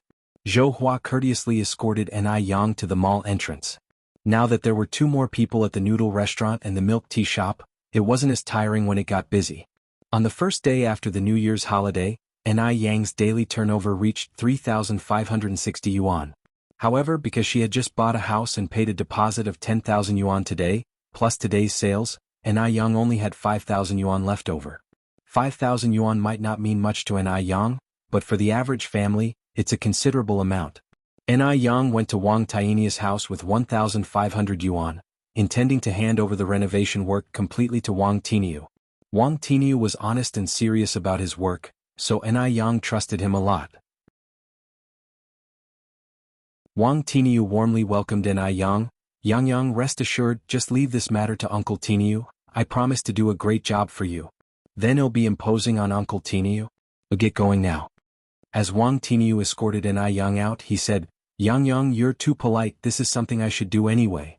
Yang was generous and considerate, she had given invaluable help to his family. Wang Tiniu was really grateful for her. After returning home, Yang began to prepare dinner. Every day during the Chinese New Year was feasting on rich dishes, so Yang decided to prepare something light. For the main course she prepared mushroom and bok choy porridge. Mushroom and bok choy porridge is not only delicious and refreshing, but also has various health benefits. The Compendium of Materia Medica states, mushrooms are neutral in nature and sweet in taste, they can nourish and satisfy hunger, treat blood circulation and regulate energy, enhance appetite and control frequent urination. Modern medical research shows that mushrooms also have anti-cancer effects. Having a pretty face and a perfect body is not enough. One must also have a healthy body. In her previous life, there were many cancer patients, so Yang must take preventive measures.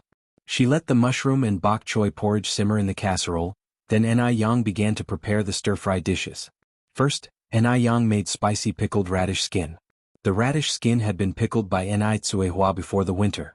While Tsuehua was not skilled at pickling sauerkraut, her pickled radish skin was crisp and delicious, good enough to go with several bowls of rice. Moreover, there is a popular saying, eat radish in winter and ginger in summer, and you won't need a doctor's prescription. This shows how useful radish can be. Next, Yang made asparagus and sautéed pork slices in sauce.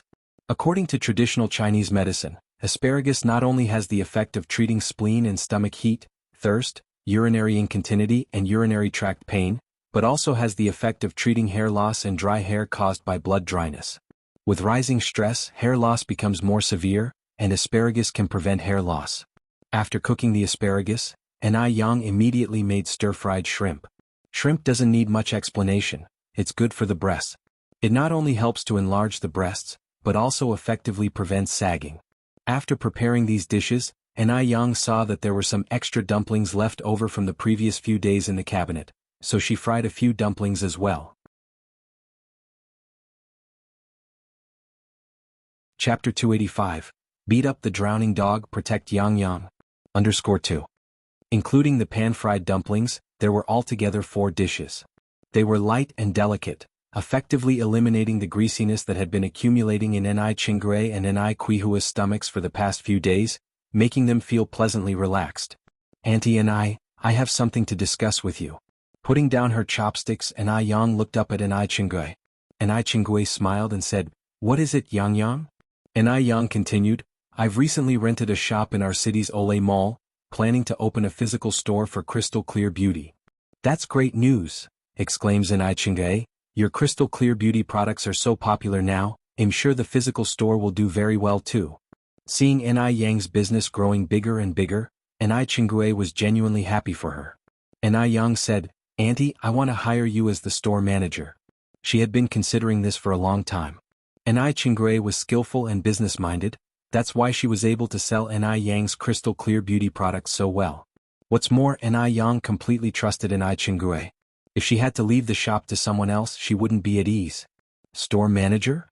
Qinggui was initially taken aback before laughing. Yang, I appreciate your trust in me, but I might not be suited for the job. She couldn't possibly be a store manager.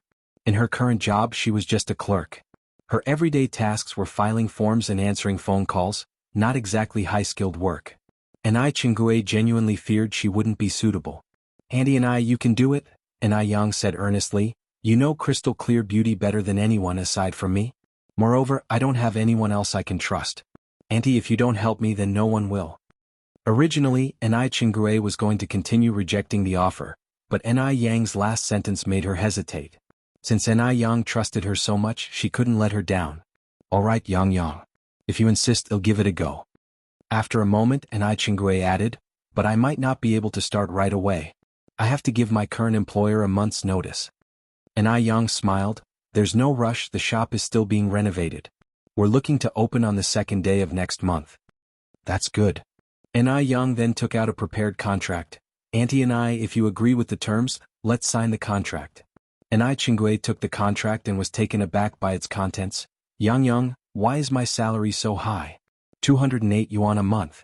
The contract also stated that for every skincare product she sells, she would get a 50-cent commission.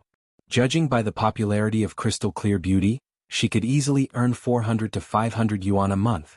4 to 500 yuan a month, it was a salary Chingui couldn't even dream of.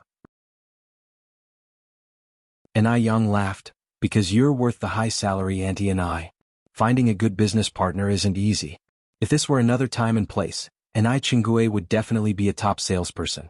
Yang knew how to win people over and was willing to invest in them. Chingui said, "No way, Yang.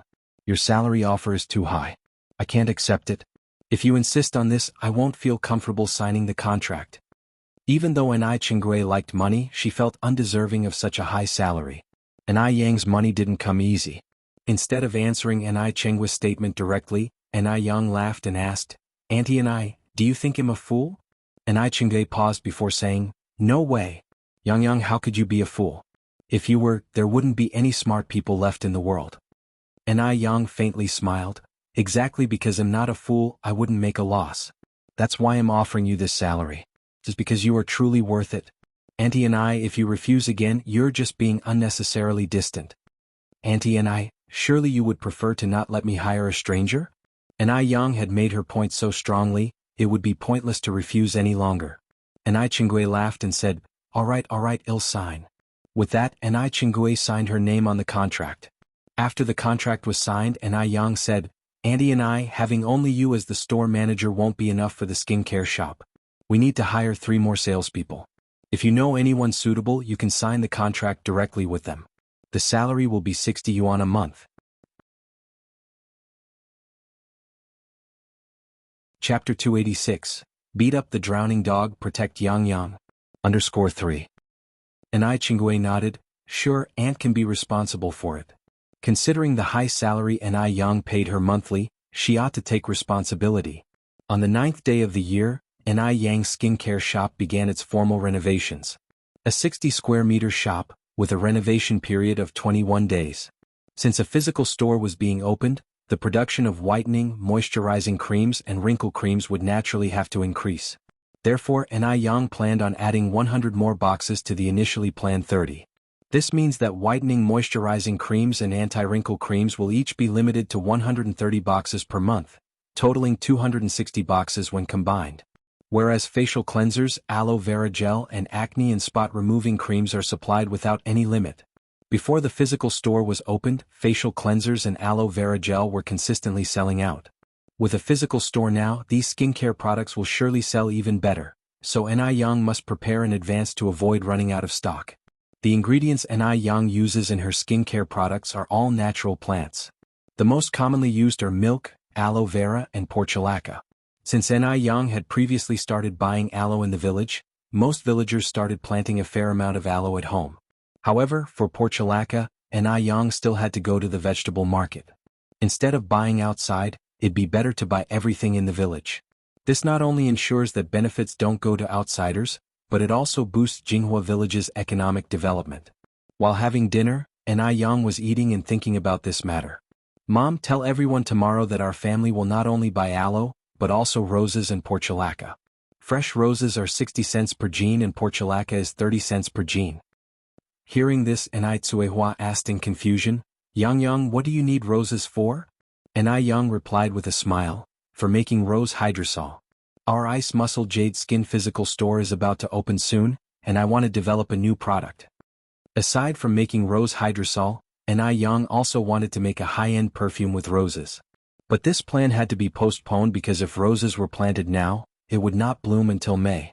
Tsuehua nodded, "All right, I will tell everyone tomorrow."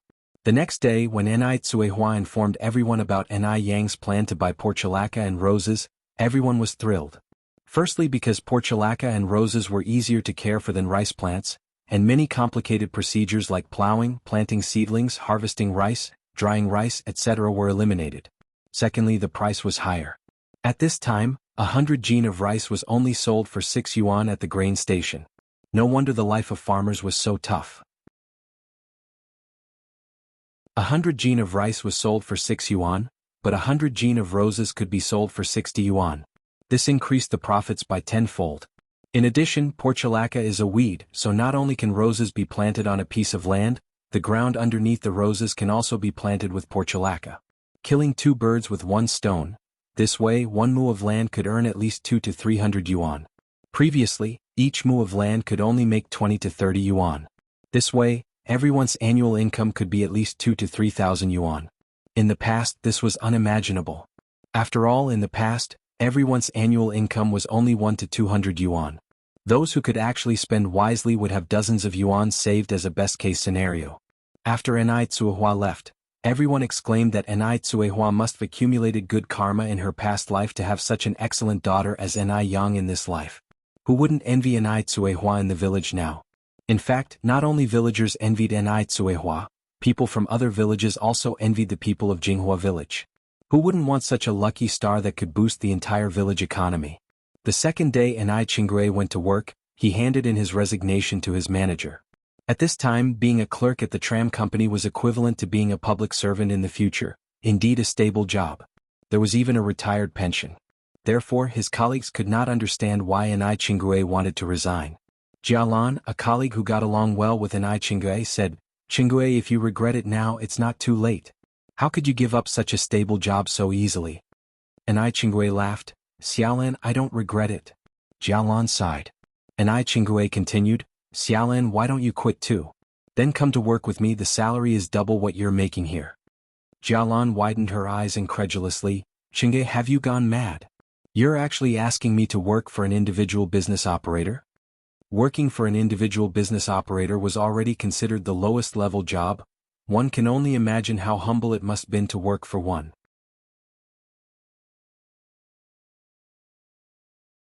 Chapter 287. Beat up the drowning dog, protect Yang. _4. Jialan had a great sense of self-respect. She could not afford to lose face in this way.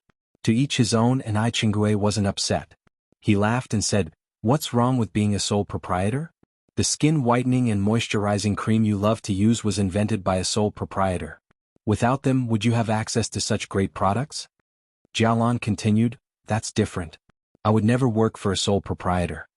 Enai Qingrui said, "The opportunity won't come again once it's gone. Are you sure you won't reconsider?" Jialan said, "No need to reconsider, even if I don't care about face, our family's old Zhang does." Hearing this, Enai Qingrui seemed to recall something and then asked, "Oh right, Xiaolan, did you ask your husband about that thing I asked you to check?" Jialan replied, "I did. Old Zhang said he'll check with his supervisor after school starts. The policies change every year, he can't confirm right now whether they will accept transfer students in senior year." Jialan was a responsible person. Once she promised something to Enai Qingrui, she made sure to fulfill it thoroughly. Enai Qingrui nodded, "You must take this matter seriously, our relative's child is waiting to take the college entrance exam next year." "Sure." Jialan continued, "Speaking of, how old is that child of your relatives this year? Are they old enough to take the exam? Boy or girl? Are they smart?" 18. Enai Qingrui continued, "It's a girl. Let me tell you, there's no smarter child around for miles." Jialan just thought Enai Qingrui was bragging and chuckled. "Rest assured, I've got this covered." Enai Yang didn't go to the noodle restaurant or the milk tea shop today. Instead, she stayed home studying eye cream formulas. The rose extract couldn't be made in a short time, so she had to create a new product to prepare for the grand opening. She planned to offer some promotional giveaways on the opening day. This way she could win people's hearts and gain customers. Why not?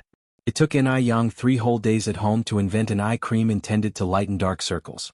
After she developed the product, as always, she first gave it to the people close to her to try before officially selling it. Time flew by and half a month had passed. The opening day of the skincare shop was approaching.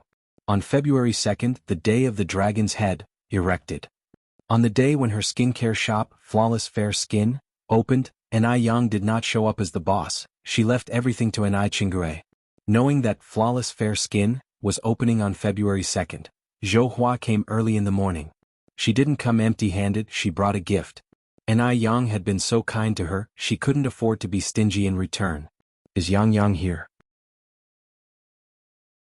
The 3 young girls in the store looked at each other, all puzzled. They had never met Enai Yang, so they naturally didn't know who Yang was. Just then, Enai Qingrui came out from inside. "Hello, are you the Miss Zhou that Yang has mentioned?" Enai Yang had told Enai Qingrui about Zhou Hua being smart. Enai Qingrui knew that Zhou Hua had a unique position and could help Enai Yang in the future, She was not to be offended. Zhou Hua nodded. Yes, I am. And you are? And I Qingrui said with a smile, I am the store manager here and also Yang Yang's aunt. Yang Yang told me all about you this morning, how you've helped her out a lot. She said I have to thank you properly when I see you. Zhou Hua shyly replied, Yang Yang is too polite. I didn't help her much at all.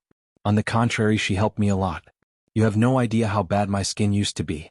Ever since I started using Yang Yang's skincare products, it's like I'm back to being 18. With that, Zhou Hua handed the gift box in her hands to Anai Qingrui. This is a business opening gift for Yang Yang, I hope you'll accept it. Miss Zhou, you're too kind. I will accept this on behalf of Yang Yang, thank you. As it was a business opening gift, she had no reason to refuse. Zhou Hua's intention was to deliver the gift. Now that her mission was accomplished, she excused herself, intending to go back to work. She said goodbye to Anai Qingrui and started to leave. Anai Qingrui caught up with Zhou Hua and handed her a beautiful glass jar. Miss Zhou, this is the eye cream that Yang Yang newly developed, please take it and give it a try. What Anai Qingrui gave her was not a trial size but the fully packaged regular size.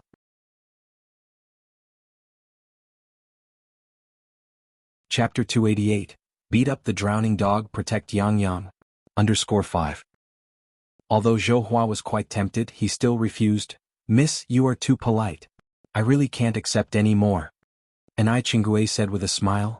Just accept it. This is a new product, limited in availability. In the future we will have many things that need your help.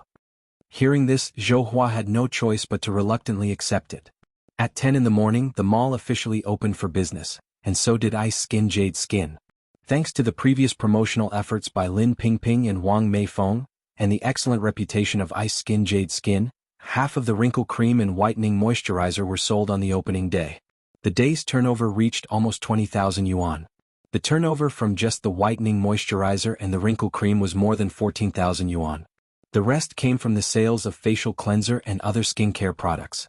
The second day was not as strong as the first day with a turnover of over 5,000 yuan. The third day was over 8,000 yuan. As more and more people found out about the physical store of Ice Skin Jade Skin, within a week the 260 boxes of whitening moisturizer and wrinkle cream were sold out. The business at the physical store was getting better and better. However, Anai Yang did not increase the production of wrinkle cream and whitening cream. After all, things are precious when scarce. Although the whitening cream and wrinkle cream were sold out, other products like facial cleanser and aloe vera gel sold well, maintaining a daily turnover of around 3,000 yuan. As a large amount of skincare products were needed every day, and Anai Tsuehua alone couldn't handle it, so Anai Yang hired 2 young women from Jinghua village to help, paying them 2.5 yuan per day. In mid-February, Anai Yang completed the house design drawings and started to hire people to build the house. Anai Yang took the drawings to Wang Tiniu. Although Wang Tiniu didn't know many characters, he was an excellent bricklayer. He understood the design drawings at a glance and exclaimed, Yang Yang, not only is your design beautiful, it's also very scientific. The house you're going to build will definitely be beautiful. Wang Tiniu had built many houses, but this was the first time he knew that a house could be built so beautifully. He didn't expect that Anai Yang, an 18-year-old girl, had broader experience and knowledge than an adult like him. It's truly remarkable. Wang Tiniu silently admired and also decided in his heart that he would build such a house when he had the money in the future. Thanks, Uncle Tiniu, said Anai Yang. By the way, how much does it cost to build a house like this? How long should the construction period last? Wang Tiniu did a rough calculation and replied, Yang Yang, prepare around 20,000 yuan. The structure of your house is a bit complex, it will probably take about 4 to 5 months to complete. Anai Yang nodded, okay, no problem. Then Uncle Tiniu, let's start work tomorrow. All right. Early the next morning Wang Tiniu brought his workers. To invite good fortune, Anai Yang set off a long string of firecrackers. After setting off the firecrackers, Anai Yang gave each worker a pack of Dakiamin cigarettes. Although other workers would also distribute cigarettes, they would hand them out one by one. It was unusual for someone like Anai Yang to distribute them by the pack. Everyone exclaimed that Anai Yang was indeed very generous. At noon, Anai Yang prepared a big table full of dishes including fish, meat and chicken. It was even more sumptuous than the New Year's meal. These workers are labor-intensive, and if they don't eat well, they simply have no energy to work. Anai Yang has never been the stingy type. People are reciprocal. If you treat me well, I will reciprocate. Not only does Anai Yang offer high wages, she also provides a wonderful meal. Naturally, they wouldn't dare disappoint Anai Yang in their work. They would work hard and conscientiously as if they were doing the work of 3 people. Looking at Anai Yang opening a noodle restaurant and a milk tea shop, Sun Chuanxiang was burning with envy. If robbery wasn't illegal, she would love to just take all of Anai Yang's money. But now she has a way to get the secret formula. Sun Chuanxiang carefully observed that at around 2 p.m. every day Wang Jinfeng would come to the dump to dump rubbish once. Wang Jinfeng is stingy and greedy, so Sun Chuanxiang targeted her. At 1:50 p.m. Sun Chuanxiang came to the dump. By 1:58 p.m. Wang Jinfeng arrived carrying 2 large bags of garbage. Sun Chuanxiang immediately stepped forward, enthusiastically took the garbage bags from Wang Jinfeng's hand.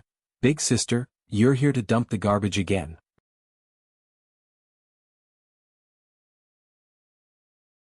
Chapter 289, Beat Up the Drowning Dog, Protect Yang. _6.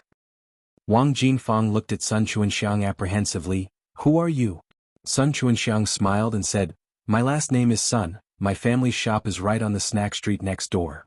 Upon hearing that the person was also a businesswoman, Wang Jinfeng's caution faded quite a bit. Sun Chuanxiang continued, "I noticed that your shop has been busy until now. You must be very tired after a day of work, aren't you?" Wang Jinfeng laughed. "It's okay, I'm not too tired. It's just a bit of handwork, much easier than farming." Besides, the salary that Anai Yang gave was high, she didn't feel the slightest bit tired. How can it not be exhausting with such heavy work? Sun Chuanxiang sighed and continued, "Money is hard to earn these days. If it wasn't for providing for the family, which of us women would be willing to expose themselves like this?" These words really hit Wang Jinfeng's heart. She nodded, agreeing, "Sister, what you said is absolutely right." Sun Chuanxiang looked around, lowered her voice and said, "Little sister, I have a chance to make a fortune here, are you interested?" "A chance to make a fortune?" Wang Jinfeng's eyes brightened. Who doesn't like money? Seeing Wang Jinfeng's reaction, Sun Chuanxiang immediately believed she had a 50% chance. She took a stack of bills from her pocket and continued, "Here is 1,000 yuan, if you can help me with something, this money is yours." 1,000 yuan was a huge amount to Wang Jinfeng. After all, she only earned 65 yuan a month now. Wang Jinfeng's eyes were about to be glued to that 1,000 yuan. "Sister, what do you want me to help you with? As long as I can do it, I promise you." Sun Chuanxiang organized the money in her hand. "Little sister, in fact, it's not difficult for you. Can you tell me the recipe for the sour fish? As long as you give me the recipe, this 1,000 yuan is yours." Wang Jinfeng got the hint, so this Sun Chuanxiang was after the recipe. Wang Jinfeng felt helpless. "I'm just a worker, how would I know the recipe?" Sun Chuanxiang continued, "Little sister, I believe that if you want to know, you will find a way." Wang Jinfeng was helping Anai Yang's noodle restaurant. If she wanted to know the recipe, she just needed to pay a little attention, it wouldn't be hard at all. After a pause, Sun Chuanxiang said, "Little sister, if you think the money is too little, I can add another 500. 1,500 yuan was all of Sun Xianxiang's savings. She was reluctant to part with it. But thinking about it from another angle, if she knew Anai Yang's recipe, not to mention 1,005, even 15,000 or 150,000 wouldn't be a problem. As the old saying goes, no pain no gain. Wang Jinfeng was greedy to begin with, this was sure to work. Wang Jinfeng frowned slightly. "Are you saying you want me to betray Yang?" Sun Chuanxiang laughed. "How can this be considered betrayal? This is having everyone make money together. I sell noodles on the street over there, you sell here, it won't affect Anai Yang's business. Besides, my business can't compete with Anai Yang's. Furthermore, if you don't say anything and I don't say anything, who would know that you gave me the recipe? Little sister, you must think about it carefully, a total of 1,500 yuan. Once this village is passed, there will be no such shop." Seeing Wang Jinfeng's indecisive look, Sun Chuanxiang changed her tone and continued, "Little sister, you surely know how much Anai Yang's noodle restaurant earns. Think about it, how much does she give you a month? This young girl Anai Yang has absolutely no conscience. Could she earn that much money in a day without you? In my opinion, she should at the very least give you a monthly salary of 1,500 yuan. Since she is so heartless, you don't have to be generous to her. Sun Chuanxiang may lack many skills, but she's absolutely proficient at distorting facts and sowing discord." Seeing that Wang Jinfeng's complexion sinking more and more, the smile on Sun Xianxiang's face deepened. It was about time that contemptible girl Ni Yang got her comeuppance. Wang Jinfeng pushed Sun Chuanxiang away and cursed, "Go away, you nasty piece of shit. Shameless. With such poor skills as yours, you're trying to sow discord in front of me? Don't think that I don't know what you're up to. You're just jealous of Yang Yang. You want to steal Yang Yang's business. 1,500 yuan? Even if you give me 15,000 yuan, I wouldn't do such a filthy act as betraying someone."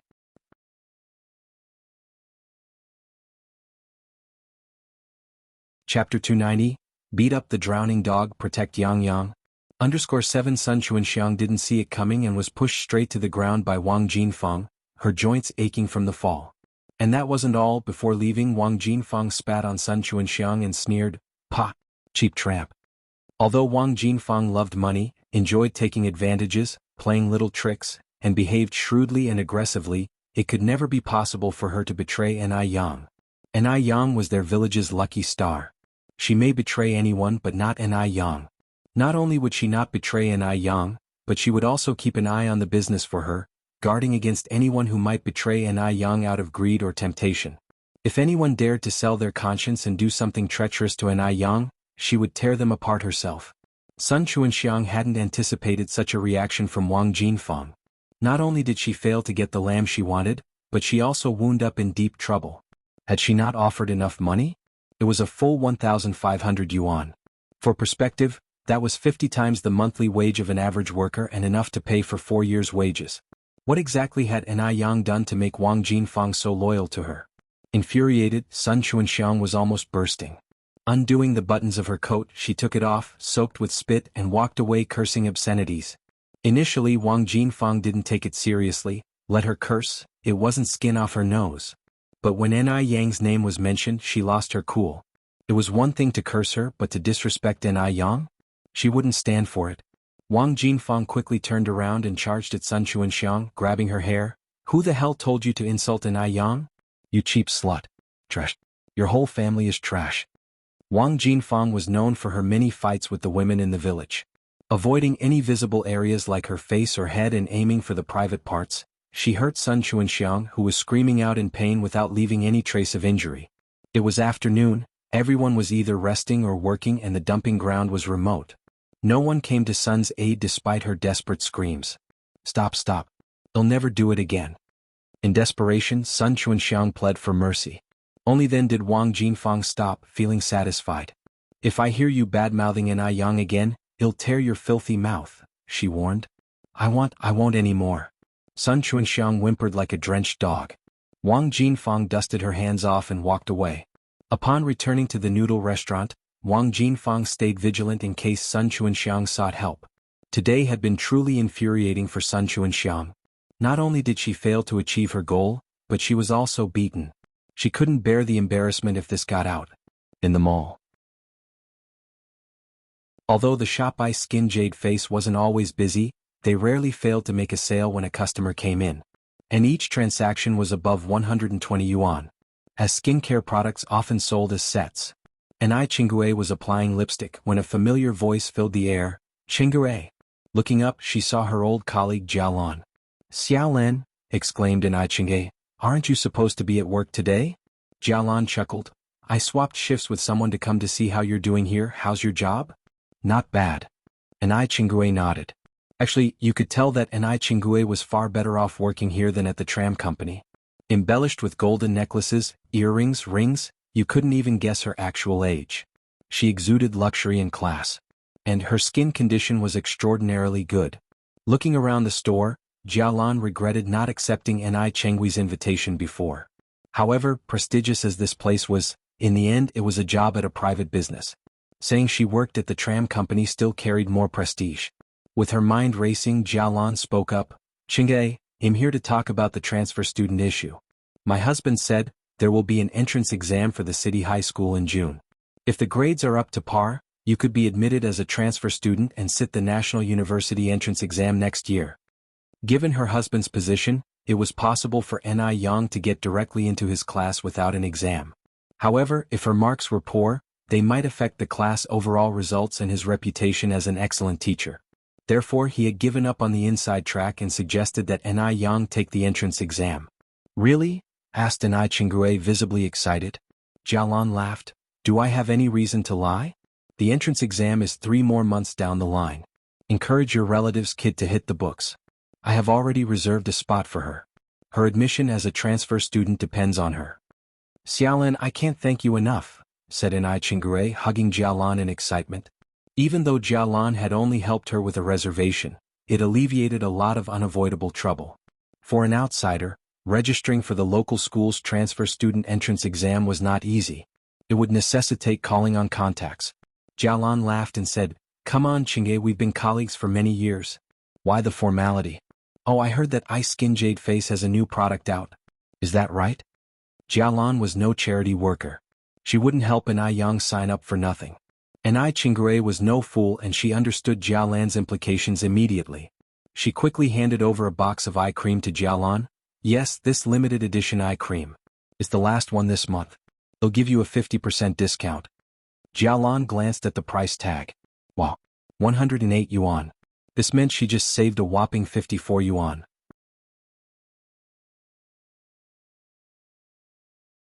Chapter 291. Popular Eye Skin Jade Skin, Sun Dalian's unknown past _1. The most important thing is, this eye cream is so popular. Other wealthy people can't buy it, but not only did she manage to buy it, she even got it 54 yuan cheaper. Jialan happily handed over the money. Chingue, thank you so much. Whenever Bingjiu Fu releases a new product, you must let me know. Jialan is now a huge fan of Bingjiu Fu. As soon as a new product comes out, no matter how expensive it may be, she will buy it. Anai Chingue laughed. Sure thing, just relax. As soon as a new product is available, they'll set it aside for you. Jialan put the eye cream in her bag and then said, Right, Chingue, I told our old Zhang about this. He said the examination for transfer students this year is particularly difficult, especially for English and mathematics. At this time, English had just been incorporated into the college entrance examination for a short period, therefore the English foundation of the people was generally not good, and the awareness of studying English was not very high. Many people with excellent academic performance had tripped over it before they knew it. This English thing has to start from a young age. Cramming won't work. That's why Jialan's husband was reluctant to accept Anai Yen, who was from the countryside. One of the reasons was that he doesn't think a little girl from the countryside will be able to do English examination papers. Therefore he preferred to give up a student rather than risk lowering the college admission rate. Anai Chingue nodded. Okay, I'll tell Yang as soon as I get home. That night, after Anai Chingue returned home, she told Anai Yen about this. Anai Yen exclaimed in surprise, Really, Auntie Anai? Can I really take the exam in June? Anai Yen had also consulted about transfer students in school before the new year. However, at that time before the new year, the relevant policy had not yet been issued, and it was particularly difficult for foreigners to register. Anai Yen had many documents she didn't have ready, so it was delayed for a while. She didn't expect Anai Chingue to bring her good news. Anai Chingue nodded. Really, my colleague has already registered for you. Auntie Anai Yen exclaimed happily. Thank you so much. Anai Chingue chuckled. Child, why are you being so formal with your aunt? After her words, Anai Chingue continued. Right, Yang, my colleague said this year's English and mathematics are both very difficult, so be careful. Anai Yen nodded. Okay, Auntie Anai. With Anai Yen's background from her previous life, English and mathematics weren't a big deal for her, but she did need to review some knowledge points. After all, a good memory isn't as good as a bad pen. The next day, Anai Yen went to Gooden's house. Gooden's older brother is called Li Fugue, nicknamed Gosheng. He is the same age as Anai Yen, currently in his senior year of high school, and will be taking the college entrance examination in June. When Anai Yen went, Li Fugue was sitting on the doorstep reviewing his lessons. Because the light in the house wasn't very good, and he didn't want to waste electricity by turning on the light during the day, he decided to study outside the house. Gosheng. Yang? Gosheng looked up at Anai Yen. Although Gaosheng's name sounds a bit unpleasant, he was actually quite handsome. He had thick eyebrows and big eyes, was tall as a northerner should be, a complete pretty boy. Come inside and have a seat. Gosheng stood up and led Anai Yen into the house. Once inside the house, Gosheng was busy making tea for Anai Yen, but Anai Yen said with a smile, Gosheng, you don't have to be so busy, I came to borrow something from you. Gosheng asked, Yang, what do you need to borrow? Can I borrow your senior year textbooks? Anai Yen continued to ask. Sure. Gosheng nodded and then asked, Yang, Are you thinking of taking the college entrance examination this year? Goshing was a smart lad and he guessed Ni Yan's intention right away. He didn't worry about Ni Yan at all. For someone as talented as Ni Yan, the college entrance examination was no big deal. After all, Ni Yan was the pride of their whole village. Ni Yan explained, "It's too late for this year, I want to take the city high school's transfer student exam, then take the college entrance exam next year." Goshing nodded, fetched a big stack of textbooks and revision materials from the house. "Yang, is this okay with you?" Ni Yan flipped through the textbooks with her hand. "It is, thank you Goshing." "It's no bother," Goshing scratched his head shyly. "These books have been sitting around at home anyway, you can use them as long as you want." It's normal for Goshing to feel shy in front of such a beauty like Ni Yan. However, other than feeling shy he didn't have any other thoughts. Goshing was a very rational person, a person who was particularly self-aware.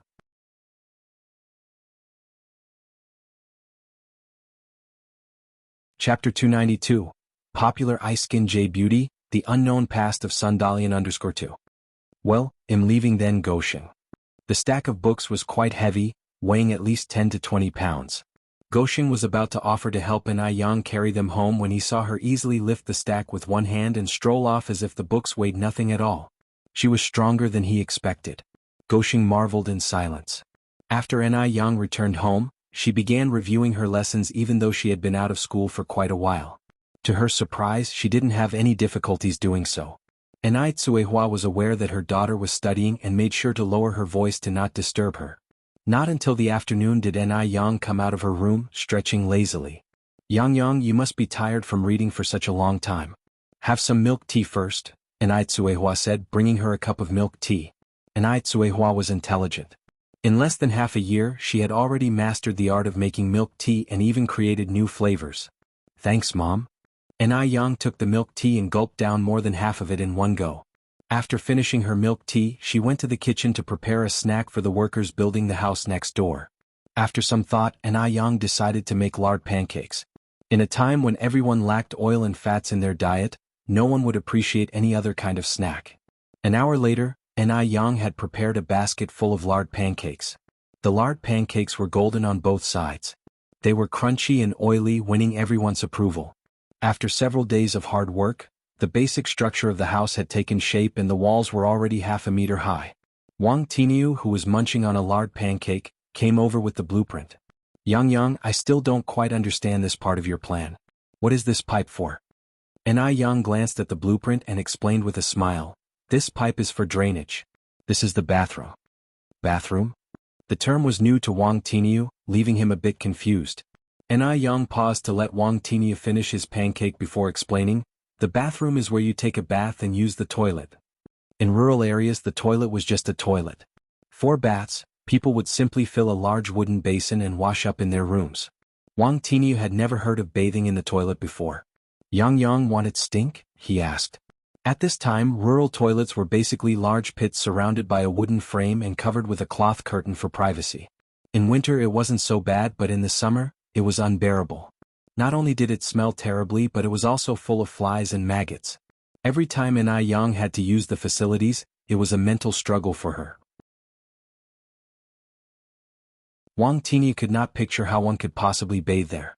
Ni Yang explained further, it won't stink. We will install a flushable toilet here. The waste will be flushed away immediately. There will also be a ventilation system, and the bathtub will go over here. After listening to Ni Yang's detailed explanation, Wang Tiniu nodded, seemingly understanding some of it. Okay, got it. I just need to make sure the drains and pipes are positioned correctly, right? Ni Yang nodded in response. Yes, that's right. At the Zheng family residence. Zheng Lingling had noticed that Madame Zheng was acting strangely these past few days. More specifically, since the day they returned from the state-run restaurant, she had been out of sorts. She would stare vacantly at one spot, occasionally shedding tears for no apparent reason, and her appetite had waned. All these signs pointed to one fact. The old woman was thinking about her biological daughter again. Each time she thought about this, Zheng Lingling would grit her teeth in frustration. What? She had taken care of the old hag for so many years, but the hag still couldn't forget the daughter who had been dead for years. Was she planning to adopt that little girl she saw at the state-run restaurant? Or had she heard news about her long-lost daughter? Zheng Lingling scrunched her brows and ordered the butler, Lu, to be called over. Zheng Lingling had been with the Zheng family for many years and knew that the person Madame Zheng trusted most was Butler Lu. Butler Lu would definitely know if something was amiss with Madame Zheng. If she wanted to find out something, she would have to start with Butler Lu.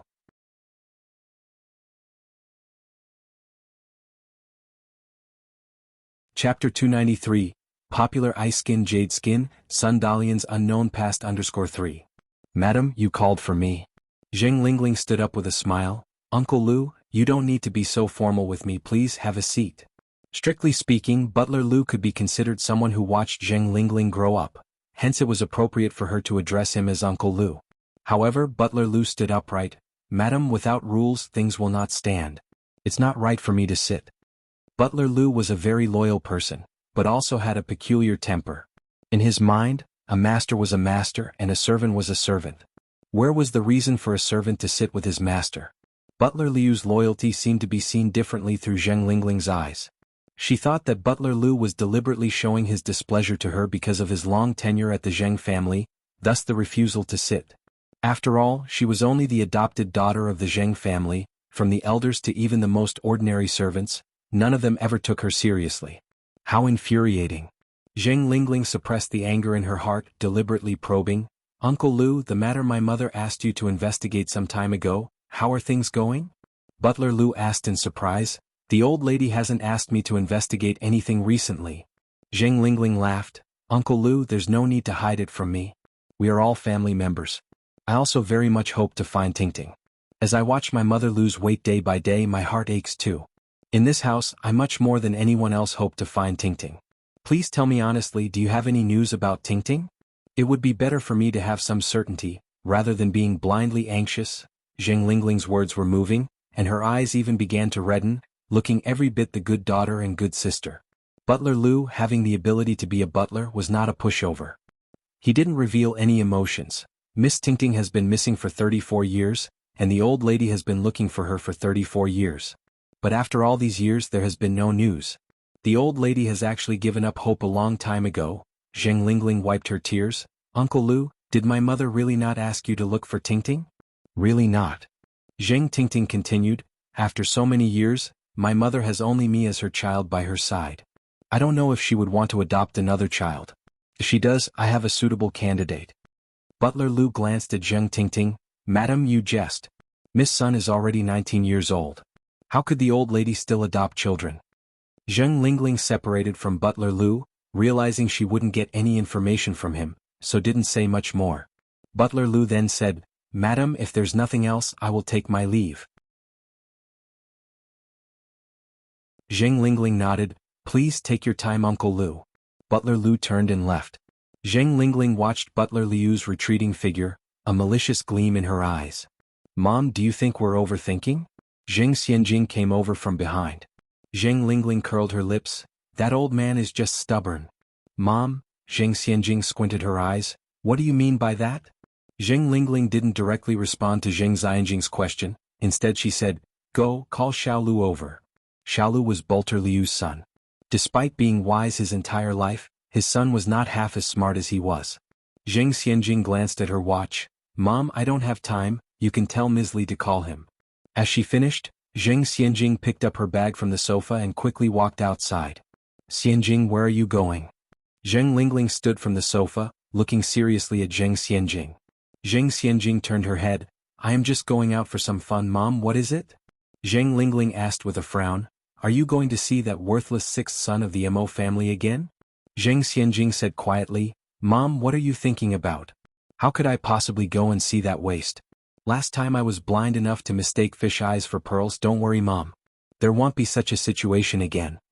Zheng Lingling asked doubtfully. Is that true? Of course it's true. Zheng Xianjing nodded and then said, Mom, I now have a new goal, and I am determined to find you a son-in-law who's not a disgrace. Who? Zheng Lingling asked. Zheng Xianjing said, Mr. Mog. Mr. Mog? Zheng Lingling was startled. She walked over to Zheng Xianjing, and said with a mixture of surprise and happiness, Xianjing, if you could actually catch Mr. Mog's eye, that would really bring honor to me. Zheng Xianjing confidently said, Mom, don't worry, I assure you I won't let you down.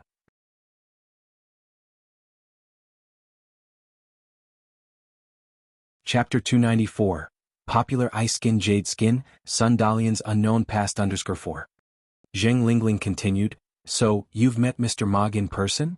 Zheng Xianjing smiled, "Even though I haven't officially met him yet, it's not much different from having done so. I'm privy to secrets that others don't know. Mr. Mog will sooner or later be at my mercy."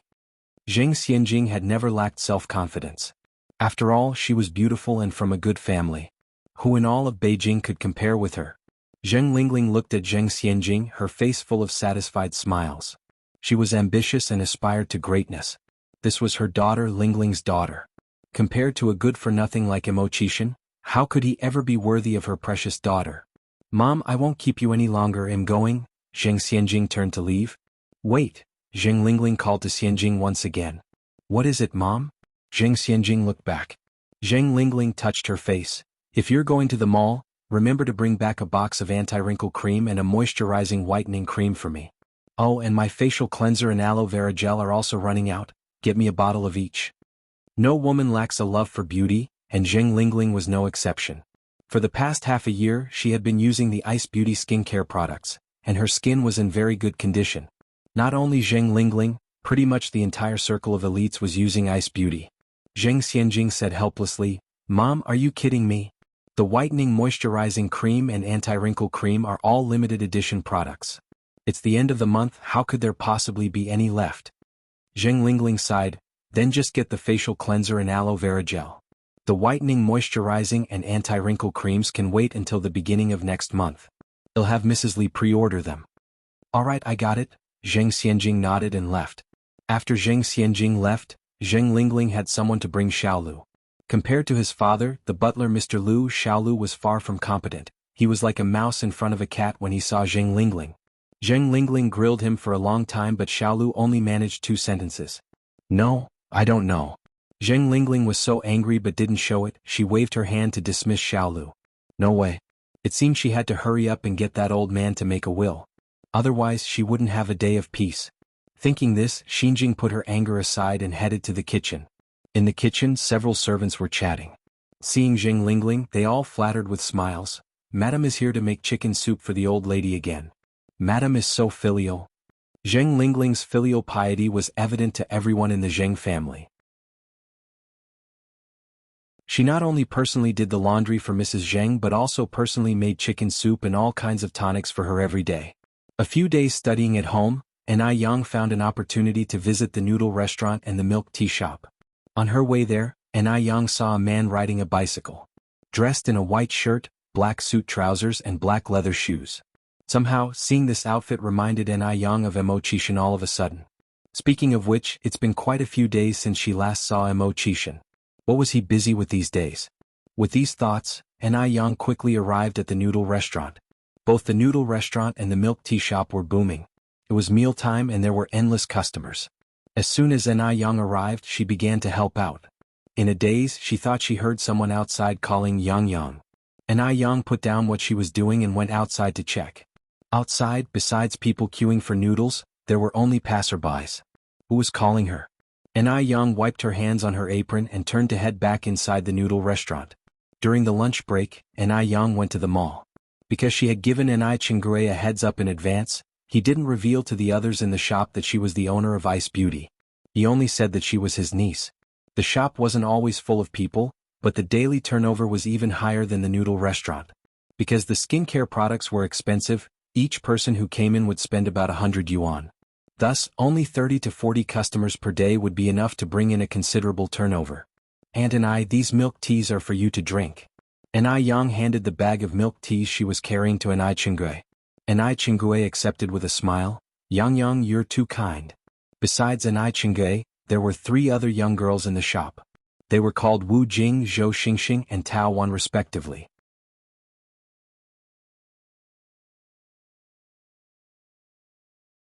Chapter 295. Popular Ice Skin Jade Skin, Sun Dalian's Unknown Past _5. Chengui was very selective. These 3 girls were all remarkably good-looking. The skincare industry is not like other industries. If the salesperson was not attractive, the sales of the skincare products would drop. So all the salespeople in the beauty industry were exceptional looking.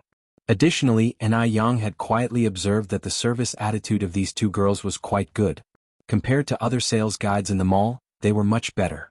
However, this might have something to do with Ni Yang's management plan, because it was clearly stated in the contract that they would receive a cent commission for every bottle of skincare product sold.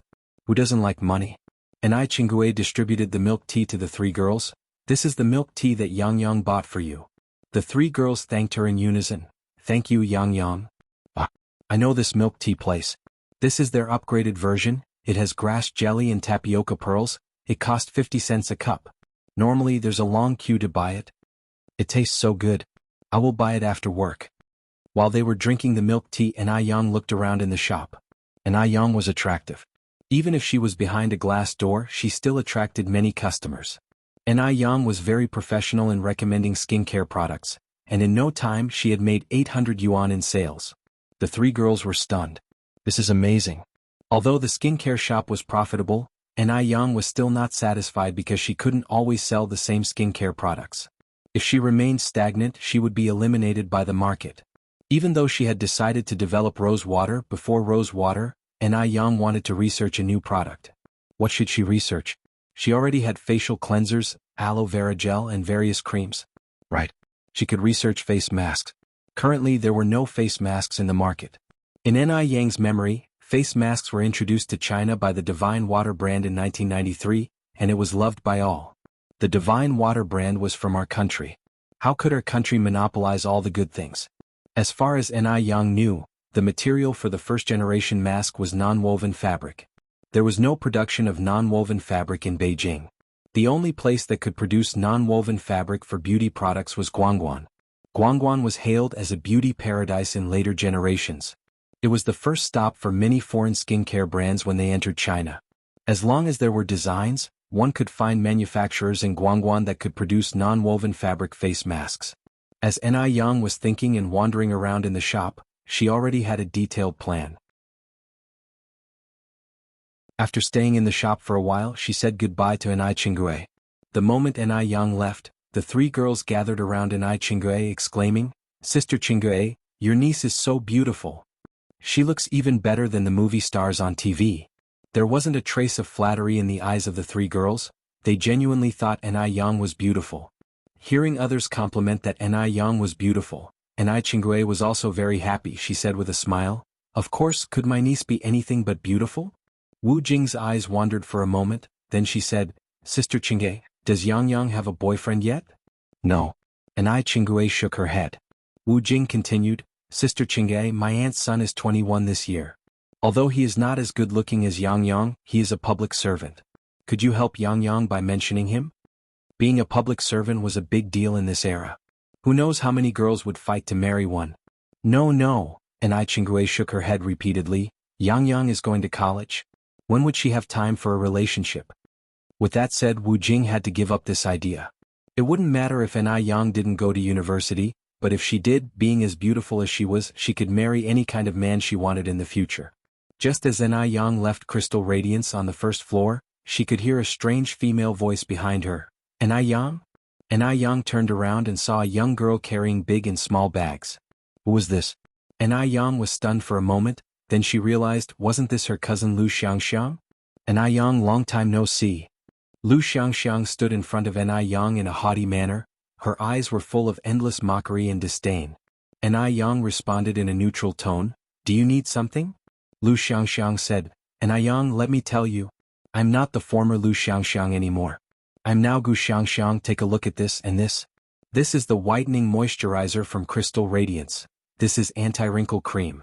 Money can't buy these. I specially had the maid in our house to reserve these for me. Ni Yang, we are no longer in the same world. I am the majestic young mistress of the Gu family, and you? What about you? You are merely a lowly individual business owner. What can you compete with me with?"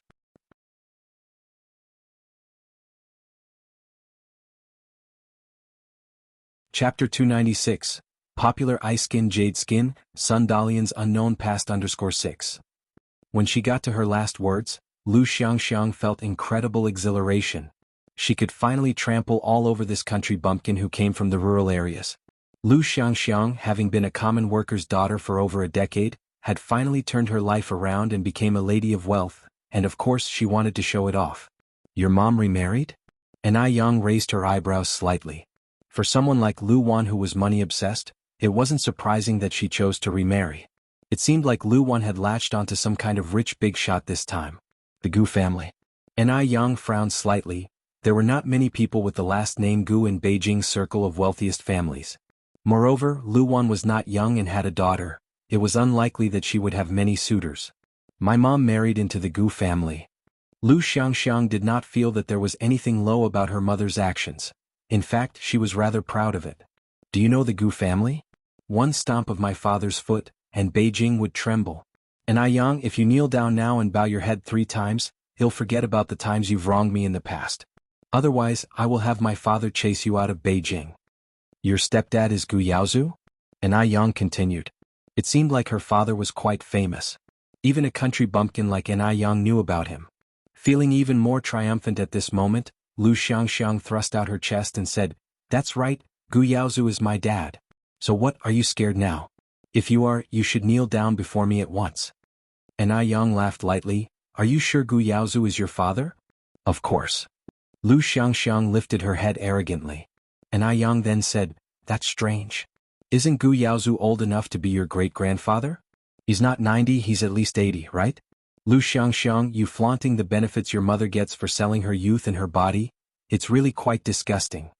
Yang's tone was light, however every word stabbed deep into the heart, like a sharp sword slicing open Lu Xianxiang's outer layer of pretense, exposing her most corrupt side to the air. Lu Xianxia was thrown into a panic immediately. How would Yang, a mere individual business owner, know about the age of Gu Yaozu, a social elite? Having said that, Yang turned around to leave. Lu Xianxia screamed in frustration. Yang, stop right there. Aren't you afraid that my father will come after you? So what if Gu Yaozu is old? A skinny camel is still bigger than a horse. Besides, Gu Yaozu is already 80 years old this year, he won't live for many more years, and he doesn't have any biological children. She was his only daughter. When Gu Yaozu dies, she would inherit all the wealth of the Gu family. By then she would still be superior to others, while Yang would merely be a noodle seller. Yang smiled faintly, turned to look at Lu Xianxia, sparks in her eyes, and provocatively said, "I'll be waiting." Now, it was a society ruled by law, and she wasn't taken aback by someone like Gu Yaozu.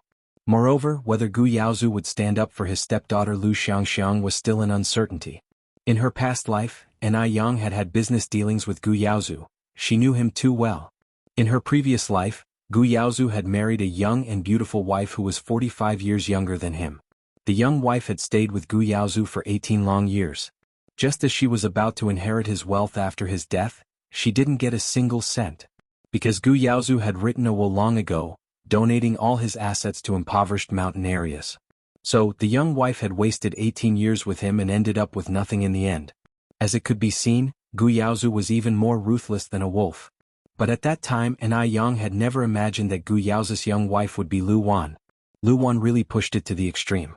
She actually married Gu Yaozu, a man whose face was covered with age spots, for money. As Yang walked, she kicked the small pebbles on the lane, a faint smile playing on her lips, her dimples showing slightly. Like trying to suck you in, charming and dazzling. What Yang didn't know was that Mo Baichuan had also walked out from the mall behind her. He had seen everything that just happened. He had originally thought that Yang would surely be at a disadvantage when facing the overbearing Lu Xianxia, but unexpectedly, in the end, Yang was even more imposing. This was not the demeanor that a common country girl should have.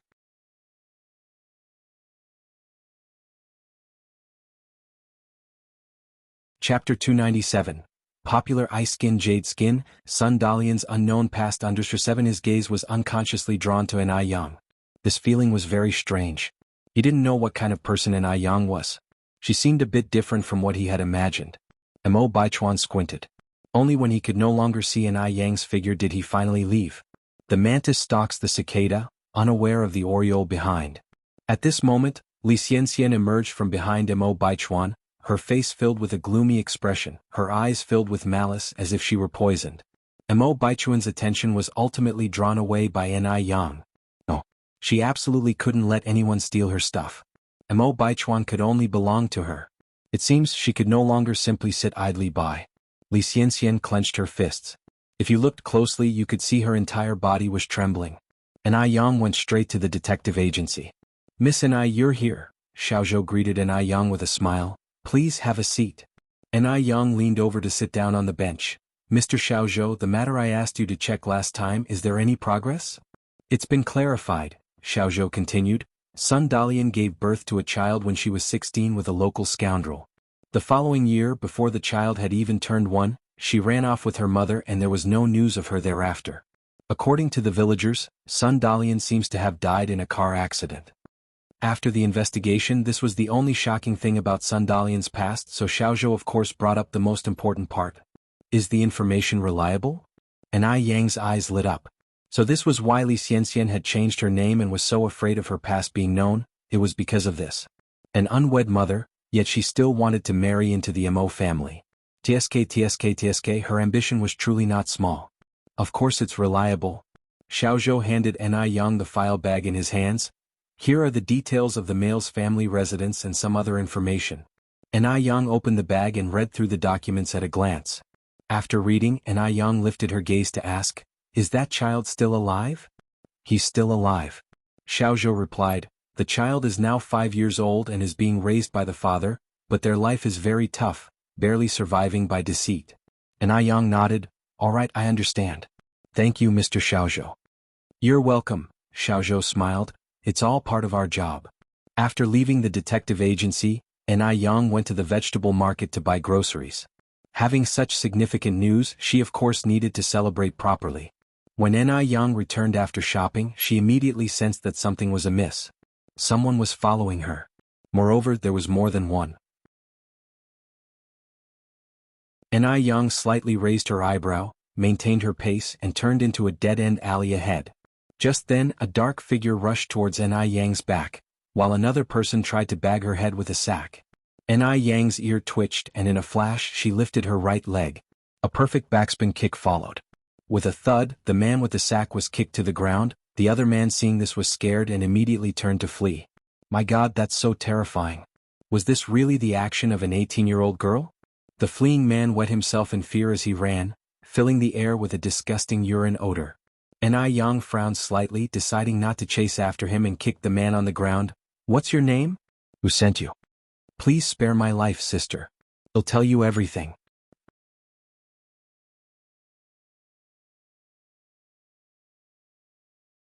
Chapter 298, A Very Important Person. _1 The man was scared out of his wits. He never imagined that a young girl could knock him down with a single kick. My name is Sun Shiwu, an old woman sent me. She's veiled, so I don't know her identity, but we agreed to meet in a small alley on the northwest side after I finish my task this late afternoon. Scared out of his wits, Sun Shiwu confessed all his past involvements. Sun Shiwu? Yang raised her eyebrows slightly, a hint of cunning flashed in her eyes. It was a good thing she had previously done a background check on Xianxia. Otherwise she would have missed this critical figure. Yang's face changed instantly. She quickly squatted down to help Sun Shiwu up. Turns out you're Uncle Shiwu. What a case of not recognizing one's own kin. I am Yang, don't you remember me? Sun Shiwu looked at Yang in confusion and fear, worried that if she were displeased she might kick him again. He did not remember Yang. He was very sure that he had never seen Yang before. Because Yang was too beautiful, and if he had met this attractive girl he would definitely remember. However, he had absolutely no impression of Yang. Seeing Sun Shiwu's reaction, Yang continued, Uncle Shiwu, I used to play with Dalian all the time. Do you remember me? I was the Yang who always had a runny nose. Which village doesn't have a few little girls who love having runny noses? To convince Sun Shiwu, Yang was willing to damage her own image. After hearing this, Sun Shiwu seemed to recall something. There were a few little girls in the village who loved to follow Sun Dalian around. 2 of them always had runny noses. Could Yang be one of those 2? Women sure do change a lot when they grow up. He never expected that snot-nosed girl to become so pretty. Sun Shiwu was secretly astonished. Yang continued, Uncle Shiwu, do you remember now? Sun Shiwu nodded his head. I seem to have some impression. Yang laughed. Uncle Shiwu, it's good that you remembered. When did you come to Beijing? How are Aunt Ashu and Dalian now? Upon mention of Li Shu and Sun Dalian, A strong resentment appeared on Sun Shiwa's face. His face distorted instantly, as if he wished he could kill the mother and daughter right away. Those shameless bitches are already dead. Nobody should mention those bitches in front of me ever again. As soon as he finished speaking, Sun Shiwu realized his mistake and immediately apologized to Anai Yang. I'm sorry Yang, I wasn't yelling at you, I was yelling at those two bitches. Anai Yang's kick just now had left a deep impression in Sun Shiwa's heart. Even though Anai Yang was always smiling and kindly calling him Uncle Shiwu, Sun Shiwu was still very scared. The fear was uncontrollable. It's fine, it's fine. Anai Yang continued, Uncle Shiwu, what exactly is going on? Aunt Ashu and Dalian are really that flirtatious bitch. Sun Shiwu spat on the ground. She ran off with that little harpy. No man could endure the betrayal of his own woman. In the countryside, having your wife and child run away was humiliating, and therefore, Sun Shiwu was forced to make his way to Beijing by begging. It's obvious how much Sun Shiwu hated the mother and daughter pair, Li Shu and Li Xianxia. Anai Yang hid a smile and began comforting him. Uncle Shiwu, don't be angry. Perhaps there has been some misunderstanding? Aunt Ashu and Dalian are such good people, they couldn't possibly do such a thing. Anai Yang's words were like pouring oil on a fire, completely igniting Sun Shiwa's anger. How could it be a misunderstanding when two people are gone? Those shameless bitches. They've completely lost face for our Sun family. When I find them, I will skin them alive. Anai Yang continued, Uncle Shiwu, you must be hungry, right? How about we find a place to eat and chat? Sun Shiwu hadn't had a proper meal for many days, otherwise he wouldn't have resorted to such desperate measures. But hearing that Anai Yang wanted to treat him to a meal, Sun Shiwu was still wary. He had treated Anai Yang so badly, would she still be kind enough to invite him for a meal? Could it be a trap? Even though Sun Shiwu wasn't sharp, he also wasn't a fool.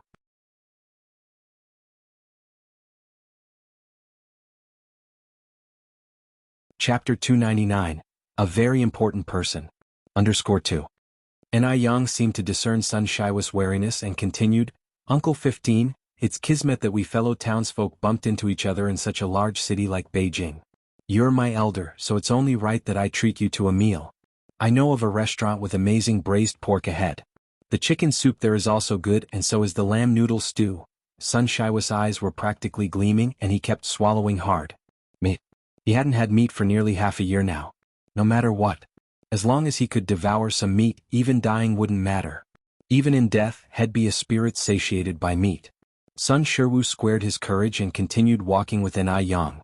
Anai Yang took Sun Shiwu to a small restaurant, and together they ordered a full 10 dishes, all of them hearty meat dishes. Even before the food was served, Sun Shiwu was drooling. So much food, can we finish it all? Anai Yang just smiled. This place is delicious, we'll definitely finish everything. Before long, all the dishes were served. Anai Yang continued, Uncle 15, dig in. You don't have to stand on ceremony with me. At her words, Sun Shiwu didn't even bother reaching for the chopsticks. He just grabbed a chunk of fatty meat with his hand and began wolfing it down. Delicious. So incredibly delicious. Sun Shiwu was so touched he almost shed tears. After half a year he was finally eating meat. He had suffered a lot for sure. Anai Yang sat across Sun Shiwu and spoke, Boss, a bottle of baijiu please. The boss was quick to serve a bottle of erguo to liquor. Anai Yang personally served Sun Shiwu a cup. Uncle 5, eat slowly, let's have a drink first. Sun Shiwu mumbled his thanks and then downed the entire drink. Great liquor. Really great liquor. Yang, I won't lie to you, ever since that damned woman ran off with that little bastard, I haven't had a drink. Sun Shiwu felt like he was dreaming. Not only did he have meat, but now he was drinking as well. Anai Yang said, Uncle 15, drink slowly. Don't rush, all this liquor is yours. After devouring all 10 meat dishes, Sun Shiwu was left satisfactorily burping. Was amazing. The food was absolutely amazing. Yang, thank you so much. Sun Shiwu gratefully looked at Anai Yang. I've never been as satisfied as I am today in my entire life. Anai Yang laughed. Uncle 15, you don't have to be so polite. After all, Sister Dalian and I grew up together. You're her father, so that makes you my elder. Thanking me would be too formal. Even an outsider like Anai Yang knew how to respect elders. What about his own daughter? She ran off with that flighty woman. The little wretch. If he knew where that wretch and the old hag were, he would make sure they wouldn't have it easy. Thinking about it made Sun Shiwu increasingly agitated. Knowing when to stop, and Yang didn't say anything more. She turned to look at the restaurant boss. Boss, bring 2 bowls of braised pork and 2 grilled chickens please. Sun Shiwu immediately said, Yang, there is no need to order any more, uncle is already full. And Yang smiled faintly, uncle, this is for you to take home and eat. Sun Shiwu, feeling a lump in his throat, didn't know what to say. And Yang was such a good girl. How did he end up raising an ungrateful daughter? The restaurant's boss soon brought the packed braised pork and grilled chicken. Sun Shiwu took it with heartfelt gratitude towards Yang. Yang smiled and dismissed his thanks. Uncle 15, where do you live? I'll visit you sometime. Sun Shiwu didn't hesitate. I live at number 18 in the alley behind the street. The residents of 18th alleyway were all people struggling to get by. It was clear Sun Shiwu wasn't lying. Yang nodded. All right, I will surely visit when I have time. Leaving the restaurant, Yang took Sun Shiwu to a roadside stall and bought him 2 sets of new clothes. When he got home, Sun Shiwu found 50 yuan in the pocket of the clothes. 50 yuan. Not only had Yang treated him to a meal and bought him clothes, but she had also given him money. She was several times better than his own daughter.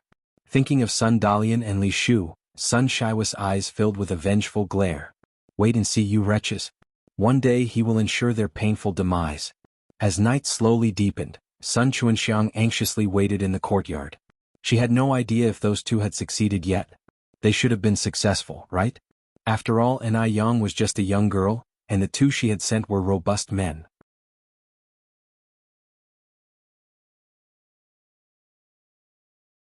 Chapter 300, A Very Important Person. _3. With that in mind, Sun Chuanxiang felt considerably relieved. She turned around and headed back to her room. After putting on a mask and a hat, she walked out. She had already coordinated with those 2 individuals. Once the job was done, they would meet in the dead-end alley in front of number 18 on the back street. When Sun Chuanxiang arrived at the dead-end alley, no one was there. Just then, everything went black before her eyes as she was hooded with a sack. Then came a flurry of punches and kicks raining down on her. Sun Chuanxiang rolled on the ground in pain. Unfortunately, this dead-end alley had been meticulously chosen by her. It was rarely traversed by anyone. Yang wielded a wooden stick yet displayed no signs of holding back. Sun Chuanxiang had tried to take her life. Why should Yang show her any mercy? She certainly wasn't a saint. Help! Help! Someone help me! Sun Chuanxiang, unable to see anything, cried out in desperation. Above every head there watches a god. Sun Chuanxiang, this is your retribution. Yang's red lips barely moved. From them came a resonant masculine voice. It echoed faintly in the alley, resembling the voice of a bodhisattva from a TV show. People were somewhat superstitious those days. Upon hearing these words, Sun Chuanxiang got so frightened she wet herself. Spare my life, bodhisattva. Spare my life. I will burn incense for you once I go back. I swear I'll never do bad things again. Let me mend my ways, please give me another chance. Sun Chuanxiang managed to struggle up and started kowtowing on the ground. Each kowtow resulted in the sack being smeared with more blood. He'll let you off today. Yang tossed the wooden stick on Sun Chengxiang's body and walked away. Her footfalls were light, so light that they were practically silent. How could anyone walk without making a sound? This only served to reinforce Sun Chengxiang's belief that the individual was a bodhisattva. Too terrified to move, Sun Chuanxiang knelt on the ground. It was terrifying. Truly terrifying. She vowed never to do anything wrong again. Sun Chuanxiang, tears of pain streaming down her face, dragged her battered body and limped away. As she emerged from the alley, Sun Chuanxiang saw a person she did not expect.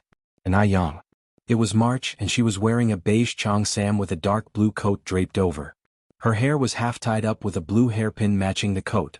She exuded a radiant aura of beauty, like a figure stepping right out of a painting in the dusk. Having just done something wrong, Sun Chuanxiang did not dare to spare Yang a glance. With a benevolent smile, Yang approached and took the initiative to say hello, Aunt Sunday. Pale-faced with fright, Sun Chuanxiang collapsed to the ground, sobbing, I'm sorry, Yang. I was wrong. I shouldn't have been led astray and engaged those 2 to hurt you. Can you forgive me? Yang gently helped her up. Aunt Sun, what happened? Somebody wanted to hurt me? I don't understand what you're talking about. Right. Yang still didn't know about it. Hastily, Sun Chuanxiang covered her mouth. Nothing. Nothing. I didn't say anything. And with that she scampered off, a picture of embarrassment. Watching her retreating figure, Anai Yang's lips curled slightly into a faint smile. Innocent and harmless, nobody could connect her to the violent girl swinging a wooden stick 10 minutes prior. Due to the enormous shock she had experienced, Sun Chuanxiang fell seriously ill that night. Anai Yang, on the other hand, made a hearty meal. Delicious dishes such as steamed mandarin fish, tender ginger stir-fry, anti-aging yam lamb, and many others. Of course, not forgetting the breast-enhancing sweet rice balls. Breast enhancement was a long-term project, and it couldn't be relaxed at all times. The three of them cleaned up the entire spread without leaving a crumb. While some found joy, some found sorrow. Anai Yang had a satisfying meal and a comfortable hot bath, but Zheng Xianjing didn't fare as well. She was thinly dressed, standing in the freezing wind outside the racecourse, shivering from the cold. She was waiting for someone. She was waiting for Mr. Mog. There were rumors that Mr. Mog would definitely leave the racecourse tonight. Zheng Xianjing wanted to have a coincidental meeting with Mr. Mog, while she also wanted to confirm if Mo Baichuan was indeed Mr. Mog. Just then, a tall and upright figure gradually walked out of the racecourse.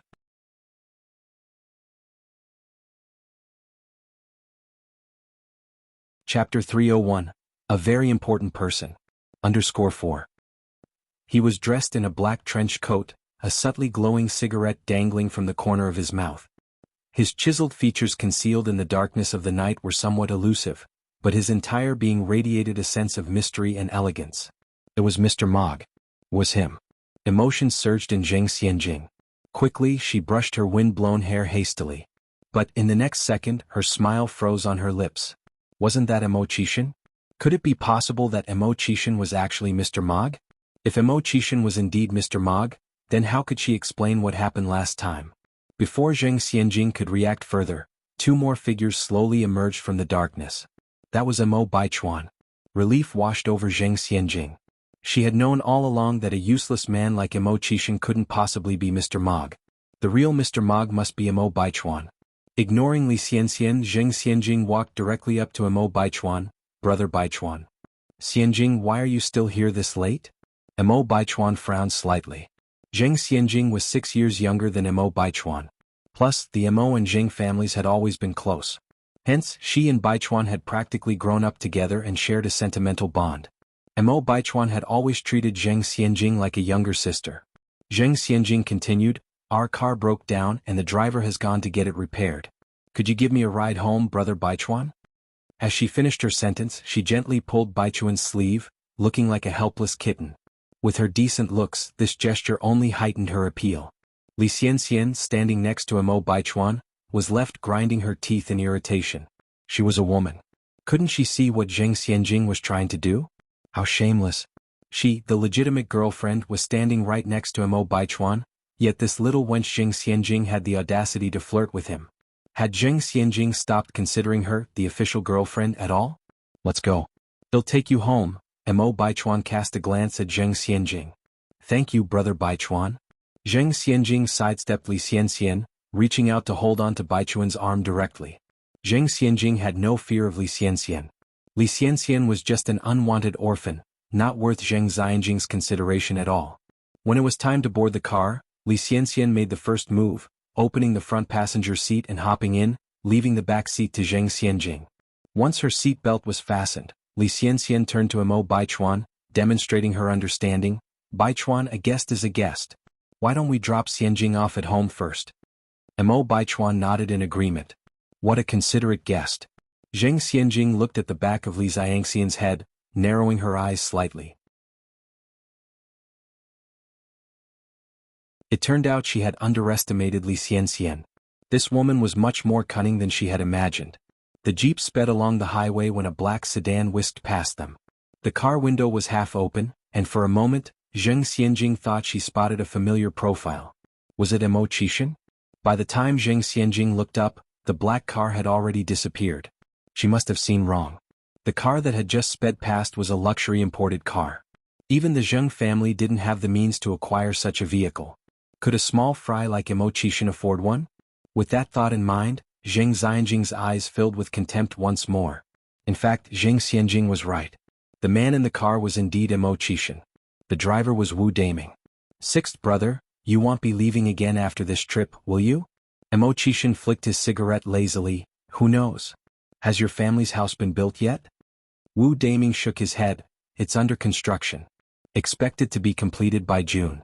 By the way, sixth sister-in-law's house is also under construction. Have you decided on a gift yet? Wu Daming was trying to remind Mo Qishan that Yang had not bought a house but was building one instead. Only a simpleton like Mo Qishan would have bought a house. The thought of Ma Xinshan pouring so much money into it made Wu Daming's heart ache. During the time Mo Qishan was away from Beijing, he was oblivious to Yang's situation. He didn't miss her till now, but the moment she was mentioned, every part of Mo Qishan started to ache. He hadn't seen his wife for so long, how could he not miss her? Mo Qishan took a deep puff of his cigarette, exhaling a ring of smoke. Look out for imported refrigerators and washing machines. His wife's beautiful hands certainly wouldn't be subjected to the rough job of washing clothes. A refrigerator was also indispensable. With summer approaching, having a refrigerator would not only be convenient but would also allow access to cold drinks.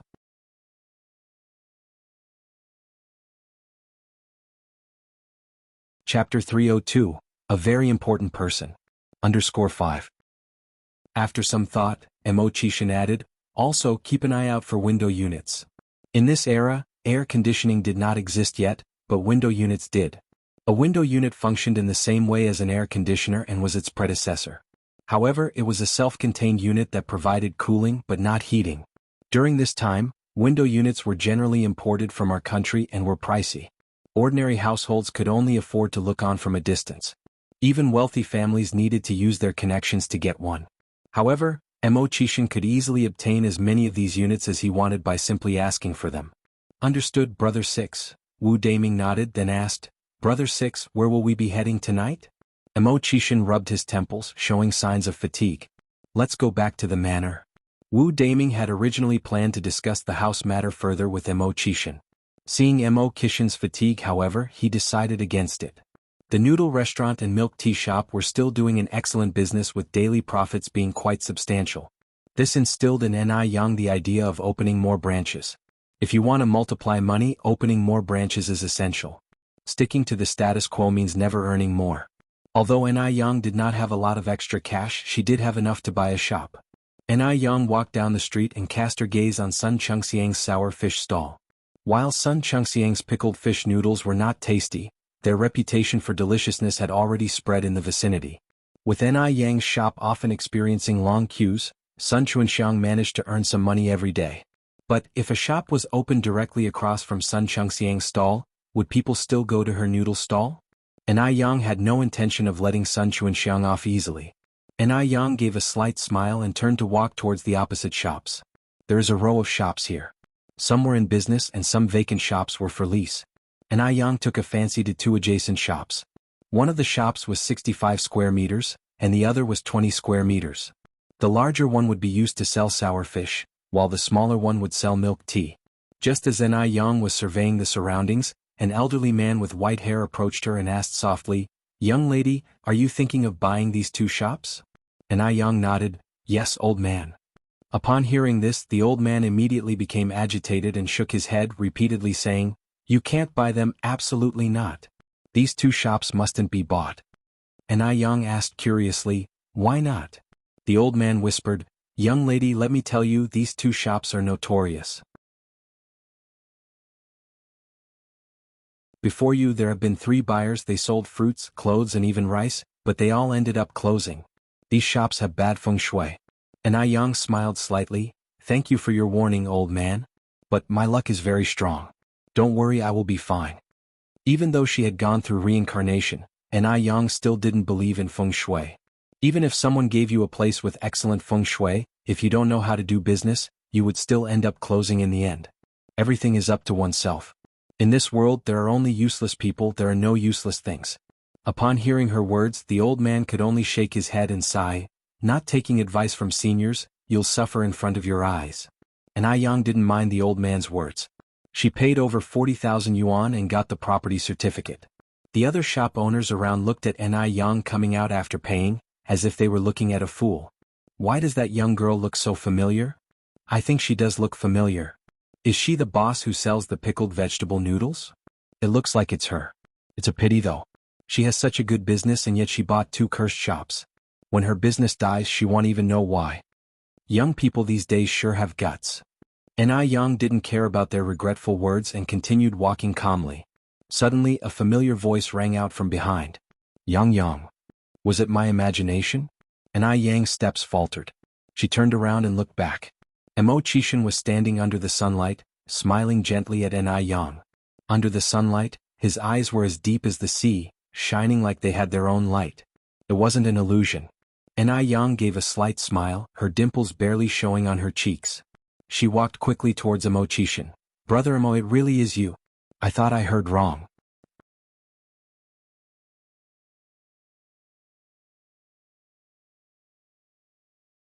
Chapter 303, A Very Important Person. _6. After almost 2 months apart, his wife seemed to have become more beautiful. The sight of her 2 shallow dimples made Mo Chishan feel slightly dazed. Brother Mo? Yang waved her hand in front of his face. Mo Chishan snapped back to reality, instinctively revealing his whereabouts. I had to leave town on the 2nd day of the month and just returned yesterday. The trip was so rushed, I didn't have a chance to inform you. Yang nodded. I was wondering why I hadn't seen you for such a long time. The 2 walked and talked, and in no time they arrived at the noodle restaurant.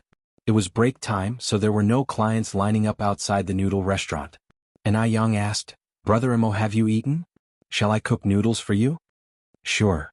Mo Chishan nodded. Thank you, Yang. Even with a full stomach, he still felt hungry for his wife's freshly cooked noodles. In just a little while, Yang brought out the noodles. Mo Chishan stood up to take the noodles, and in no time he finished a large bowl of noodles. Seeing him eat so quickly, Yang stood up and said, Brother Mo, I'll cook another bowl for you. He must have been ravenous, otherwise he wouldn't have eaten so quickly. In truth, Mo Chishan was overly stuffed. Only God knew that he had just eaten a steak. Had rather endure short-term pain, hence why he ate so quickly. Hearing this, Mo Chishan immediately stood up and grabbed Yang's hand. Yang im full. Their hands touching sent a jolt through them. Mo Chishan quickly pulled back. Yang im really full. Seeing Yang's relaxed demeanor, he too relaxed significantly. Yang, when have I ever been reserved with you? By the way, my mother is hosting a tea party at home tomorrow, would you like to join us? Shout I misses you a lot. Shout I truly missed her. He too missed her. Mo Chishan had never felt so weak. His beloved was right in front of him, yet he dared not confess his feelings. He was already 28 years old. Yang was only 18. He feared scaring Yang. What scared him even more was the thought that he might not be deserving of Yang. If he ended up frightening Yang, they wouldn't even be able to maintain their friendship. At least right now, even if nothing else, they could still be friends. Yang happily said, sure. She should be able to see Xianxia, who was essentially the approved granddaughter-in-law, at the Mo family's tea party. Anytime Xianxia was unhappy, she was happy. With that thought, Yang unconsciously curled her lips into a smile. Yang. Mo Chishan couldn't help blurting out. At this moment, thousands of voices in his heart were clamoring. Confess. If you can't even say I like you, are you even a man? Yang lifted her eyes to look at Mo Chishan, her exquisite peach blossom eyes crystal clear. Seeing those crystal clear eyes, the confession Mo Chishan intended died on his lips. He said instead, Yang, I'll pick you up tomorrow morning, okay? Yang said, I'll wait for you at home. Mo Chishan maintained his calm demeanor after he spoke. However, he was already feeling utterly defeated inside. He really was useless. In order to show his best self in front of Yang, Mo Chishan didn't return home in the afternoon but stayed behind to help at the noodle restaurant instead. Watching that busy figure inside the restaurant, Marcus and Morris sitting in the car thought they were going blind.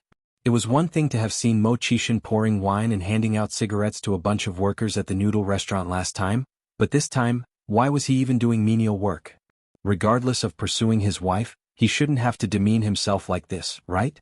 After all, with his status clear to anyone who cared to look, he only needed to shed his disguise and countless wealthy young ladies would rush to swoon over him. When Yang returned home in the evening, she spoke to Wang Tiniu about her intention to buy a shop. The renovation wasn't in a hurry and could wait until Wang Tiniu finished building the house. Wang Tiniu was known for his responsible work attitude, and Yang didn't wish to look for other construction teams. Upon hearing this, Wang Tiniu said, Yang, thank you for trusting me so much. I have a cousin who's also a bricklayer, I can ask him if he could help you out? Wang Tiania's cousin lived under harsh circumstances. He even borrowed 100 yuan from Wang Tinia last December for the New Year celebrations. So Wang Tinia wanted to give this opportunity to his cousin and help him out. And Yang nodded her head. Sure, then please Uncle Tiniu communicate this to him for me. You're aware of the labor cost. If he has time he can start at any time. Okay. I'll visit him tonight. Thank you so much Yang. Wang Tiniu exclaimed excitedly. And Yang replied with a smile, Uncle Tiniu, you've helped me so much, I should be the one thanking you. The next morning, Mo Chishan arrived timely on that bicycle to pick up Yang. Yang was still wearing the beige cheongsam from yesterday, with a dark blue coat over it. Dark blue was a picky color, but when worn by Yang, it only highlighted her skin, fair and snowy, with lips as bright as oil rouge. Whether it was the brilliant red or the low-key beige, both colors were perfectly embodied by her, as if all the colors were created just for her. Brother Mo, let's go. Yang got on the back seat of the bicycle, naturally placing her hand on Mo Kishin's waist. Seeing the hand on his waist, Mo Kishin's lips slightly curved. His otherwise empty heart was filled in an instant, and he inadvertently sped up his pedaling. In no time at all they arrived at the Mo family villa. Since it was a tea party, many well-known young ladies and wealthy wives who had a good relationship with the Mo family were gathered in the villa's hall. As soon as Yang stepped in, she was warmly greeted by Lady Mo and Mo Hudi. Yang is here. Sister Yang. With that, Mo Chishan, the biological son and nephew, was disregarded and left aside. Hearing the commotion, Xianxia, who was engaged in a conversation, lifted her head and looked over, only to catch sight of Yang. Yang. Why was it her again? Xianxia squinted her eyes and turned to look at Mo Baichuan only to find his gaze unconsciously drifting towards Yang. This wouldn't do, she had to stop things from progressing like this. She needed to find a way to make the Mo family dislike Yang. Otherwise, Mo Baichuan would eventually be snatched away by Yang one day. Because at Grandmother Mo's birthday banquet last time, Yang had worn a striking cheongsam. Everyone was impressed by her traditional yet fashionable dress. Subsequently, the high society started favoring the vintage style, and among the young ladies currently standing in the hall, the majority were wearing cheongsams. Originally, Xianxia was the one being praised and imitated by everyone since she was always at the forefront of fashion trends. Now that suddenly someone else was in that position, Xianxia felt a jumble of emotions in her heart and felt uncomfortable. Despite her feeling uncomfortable, Xianxia still warmly went up to Yang and said softly, Sister Yang.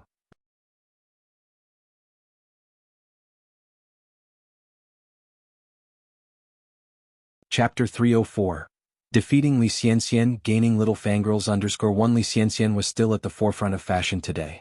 She wore a black two-piece doll collar knitted blouse underneath, paired with a figure-hugging mini leather skirt, nude tights and topped with a pure white fur mini coats. It was a dazzling and beautiful outfit, but standing next to the understated elegance of a cheongsam, it seemed somewhat vulgar. Especially since Yang was naturally a clothes horse with a good figure and exquisite facial features. Even with minimal makeup, her beauty was captivating. In fact, Xianxia was quite attractive herself, or else she wouldn't have caught Mrs. Mo's eye. Before Yang appeared in the Mo family, she was definitely considered outstanding among the society ladies and young misses. But everything changed since Yang made her appearance. Even the popular elements within their circle had changed. How is it that her trendy attire couldn't compare to the outdated cheongsam? A flash of jealousy swiftly passed through Xianxia's eyes, wishing she could scar Yang's face. Yang pretended not to see the look in Xianxia's eyes, holding Xianxia's hand. Sister Xianxia. Xianxia was already acting very cordially, but Yang was even more enthusiastic. To outsiders, the two of them seemed like close sisters. If it's acting, who couldn't? A smile danced in Yang's eyes. Xianxia pulled Yang to sit down on the sofa. Yang, we've known each other for so long, but I still don't know where you're from? Yang gave a small smile. I'm from Dam Village in Haiqing City. Dam Village? A calculating glint surfaced in Xianxia's eyes. How honest of her. She's still young and naive, I will make sure she won't know what hit her. Dam Village. Xianxia acted as if she had discovered something astonishing. So you really are from Dam Village, Yang? Yang nodded, confusion flickering in her eyes, playing along with Xianxia. Soon she'd make Xianxia dig her own grave. Sister Xianxia, do you know who I was before? Xianxia smiled. It's not that I know you, but one of my classmates saw you and felt like she knew you. However, she said your name was Muyang back then, so I wasn't sure. There was a hint of contemplating in Xianxia's voice as she trailed off. Muyang? Upon hearing this, both Mrs. Mo and Lin Pingping looked over in their direction. Yang didn't deny it, her smile remained. Yes, my last name used to be Mu. Everyone has a past, and Yang wasn't someone who would cover up. Moreover, she hadn't done anything shameful. Xianxia hesitated. I also heard from my classmate that your parents seem to have divorced? Yang, couples quarrel all the time, no matter what, you can't just abandon the family. Go back and convince your mother, make her think clearly. You're still young and so is your sister, you can't go on without a father. In this era, getting a divorce isn't a good look. Divorced women are regarded with disdain. The Grand Mo family, how could they tolerate a granddaughter-in-law with such a stain? Xianxia wanted Yang to embarrass herself, she wanted everyone in the Mo family to dislike her. Moreover, Xianxia was painting Cuihua as a sinner, a woman who abandoned her husband and family. Isn't that why Cuihua and Yang abandoned their family in Haiqing to come to Beijing? Upon hearing this, the expressions in the other's eyes changed. Like father like son, like mother like daughter. Can a bad woman raise a good daughter? Of course not. The tea party was meant for mingling and chatting, who would have thought there would be so much drama? Yang gave a slight smile, then turned to Xianxia. My dad abused my mom and even had an affair, he even had an illegitimate child. Should we keep such a man and celebrate the new year with him? Xianxia was stunned, she didn't expect Yang to counterattack like this. Shouldn't Yang be feeling ashamed and discomfited? Is divorcing something to be proud of? But that's okay, the more agitated Yang becomes, the more she'll embarrass herself. Xianxia sighed then continued, Yang, I think you're being too radical. As a child, you should try to look at things from your father's perspective, and understand why he sought other women. Long live understanding.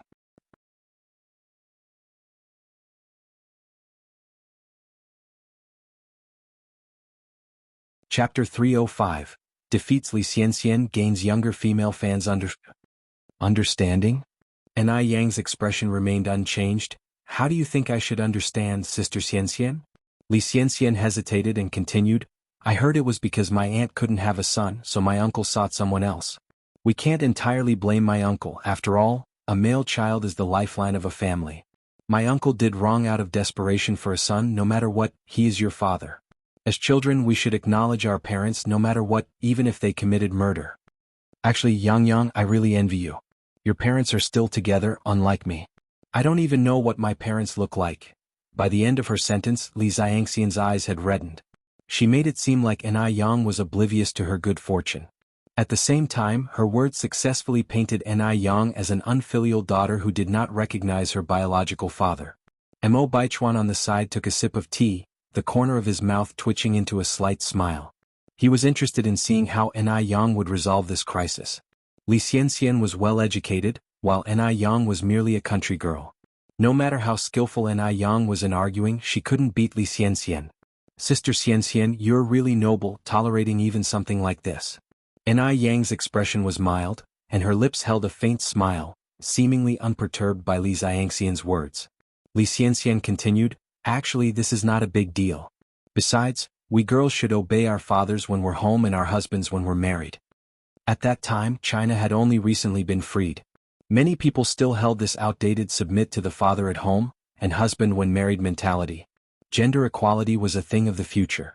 Which married woman does not wish to have a son? Without a son, a woman lacked status in her husband's family. Of course, Xianxia, who came from the past, did not have these old-fashioned thoughts. The only reason she said these words was to please Grandma Mo. She was trying to show her virtuous and well-behaved side to Grandma Mo. In families like the Mo family that had a long legacy, these outdated ideas were more prevalent than in ordinary people. Yang smiled lightly, lifting her eyes to Xianxia. Then, I wish Sister Xianxia to marry a husband who is abusive, cheats in marriage and seeks other women to bear sons. Upon hearing this, Xianxia's face changed. Yang, what do you mean by that? Was Yang jealous of her and therefore cursing her? Having experienced a rebirth, Xianxia attached great importance to these matters. She was afraid that Ni Yang's curse would come true. Ni Yang smiled faintly. There's no special meaning. I just want you to understand the saying, do not do unto others what you would not have them do unto you. Li Xianxian was stunned for a moment, then her eyes reddened with grievance. Sorry Yang, I didn't mean that. I just think that divorce carries a bad reputation. Grandma Mo frowned slightly. She felt that Li Xianxian was a bit petty. Ni Yang was just returning the favor, yet Li Xianxian acted as if she had been wronged. It was quite unbecoming. Ni Yang asked with a smile, divorce has a bad reputation? What's wrong with divorce? Where there's oppression there are protests. Are we women naturally destined to be bullied? Those who don't fight back after being bullied aren't people, they're like doormats. Sister Xianxian, it's a new era now. We women must not stand still. We must respect ourselves, be independent and resilient, and not let anyone look down on us. On hearing this, the others also nodded in agreement. Why should women always be the ones being bullied? If they can't have a son, it's the woman's fault. If they are divorced, it's the woman who gets the blame? It's too unfair for women in this world. Especially Lin Pingping, who had experienced divorce. She knew the bitterness of it. Li Xianxian was just trying to show her virtuous and well-behaved side to Grandma Mo and Mo Baichuan. She didn't expect to cause public outrage. Her face took on an awkward color right then. Looking at Lin Pingping's face, Li Xianxian's heart skipped a beat. She had forgotten about Lin Pingping. Lin Pingping was Grandma Mo's only niece. By saying divorce carries a bad reputation, wasn't she indirectly offending Grandma Mo? Li Xianxian hurriedly tried to rectify the situation, her eyes becoming even redder. Yang, you misunderstood me. I simply meant a family should have descendants, and uncle only wanted a son. As his children, we cannot deny our own father.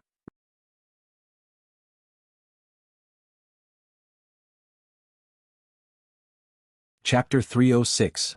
Dominating Li Xianxian, gaining little fangirls _3. Li Xianxian was a very timely person. She knew she had just spoken inappropriately, so she had now redirected the issue to Ni Yang. Filial piety is a virtue, but Ni Yang disowned her biological father. Could she be a good girl? In this era where males are valued over females, all she had to do was insist that Ni Tsuehua was unable to bear a son. So, if you can't bear a son yourself, won't you allow your husband to seek another woman to bear one? Li Xianxian never gossiped about others, but she was adept at speaking ambiguously, changing the subject and letting others fill in the blanks. She was a clever woman, so most of the time things would go the way she envisioned, but today the person standing before her was Ni Yang. Could Ni Yang make things go smoothly for Li Xianxian? Ni Yang replied with a faint smile, Sister Xianxian, your enlightenment isn't high enough. The chairman has said that men and women are equal now. Why do you see only boys as the successors in your eyes? Aren't girls human too? According to your logic, if a woman can't have a son, the man should go and find other women. Wouldn't that mean that 80% of women have to endure their husband's infidelity? Moreover, Sister Xianxian, you're a college student, you should know that giving birth to boys or girls isn't something a girl can determine, right? The last sentence could be said to be every woman's sentiment. Because the gender of a child fundamentally doesn't depend on the woman. Similarly, this erroneous thought has harmed many people. Women are like fields while men are the seeds. The field only provides nutrients and moisture, and ultimately what crop grows depends on the seed. At these words, others around started to agree. Yes, Yang is right. Yang has spoken very well. Li Xianxian, being a woman yourself, how can you look down on women so much? Ni Yang's eyes were filled with laughter, and shallow dimples appeared at the corners of her mouth. Sister Xianxian, in palatable terms, your thinking is praiseworthy while in reality, it's being ignorant. Hearing the accusing voices around her, the color gradually drained from Li Xianxian's face. She hadn't expected things to turn out this way. Ni Yang was merely an unsophisticated village lass. Where did she get all this profound reason? Li Xianxian also came from the country. She knew too well the conditions there. Due to lack of transportation and inadequate education, there the men were prioritized and ignorance prevailed. Even Li Xianxian, before reincarnation, was just an ignorant country girl. How could Ni Yang know such profound principles? She's behaving completely uncharacteristic of a village girl, rather like an educated intellectual. Could Ni Yang have been this impressive when she was 18? Li Xianxian clenched her lips, beads of cold sweat trailed down her spine. What should she do? What should she do now? Lin Pingping, supporting Madame Mo's arm, had a pleased smile on her face.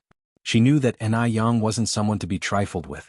Calm and composed, articulate and clear, this child could tackle big situations. Madame Mo looked at Ni Yang with satisfaction in her eyes. Turning her eyes to Li Xianxian, the layer of liking in Madame Mo's eyes had been replaced by disappointment. Mo Qixin's eyes were practically sparkling. How amazing was his wife! He liked his wife more and more. Yang, have some water. Mo Qixin passed a cup of tea to Ni Yang. Thank you, brother Mo. Ni Yang took the cup. This unexpected twist in front of him had completely overturned Mo Baichuan's opinion of Ni Yang. Could it be that Ni Yang wasn't purposely placed by someone near him to get closer to him? He wouldn't believe it. A little farmer girl who only graduated from junior high school, having such high enlightenment? Even knowing about gender equality? In order to get close to him, these people really had racked their brains. Mo Baichuan's eyes glinted dangerously as he drank his tea. Looking at Li Xianxian's distressed and sweaty appearance, Ni Yang felt incredibly relaxed. She took a sip of tea and then grabbed Li Xianxian's hand. Sister Xianxian, the words I just said were only directed at the topic itself, not at you. Please don't be angry. Don't be angry? What was Ni Yang implying? A slap and then a sweet date? But at this moment, Li Xianxian could only balk, swallowing her protest. Listening to you is better than studying for 10 years. Yang, you're absolutely right. How could I possibly be angry? Ni Yang gave a small smile. I knew Sister Xianxian is magnanimous and wouldn't be mad at me.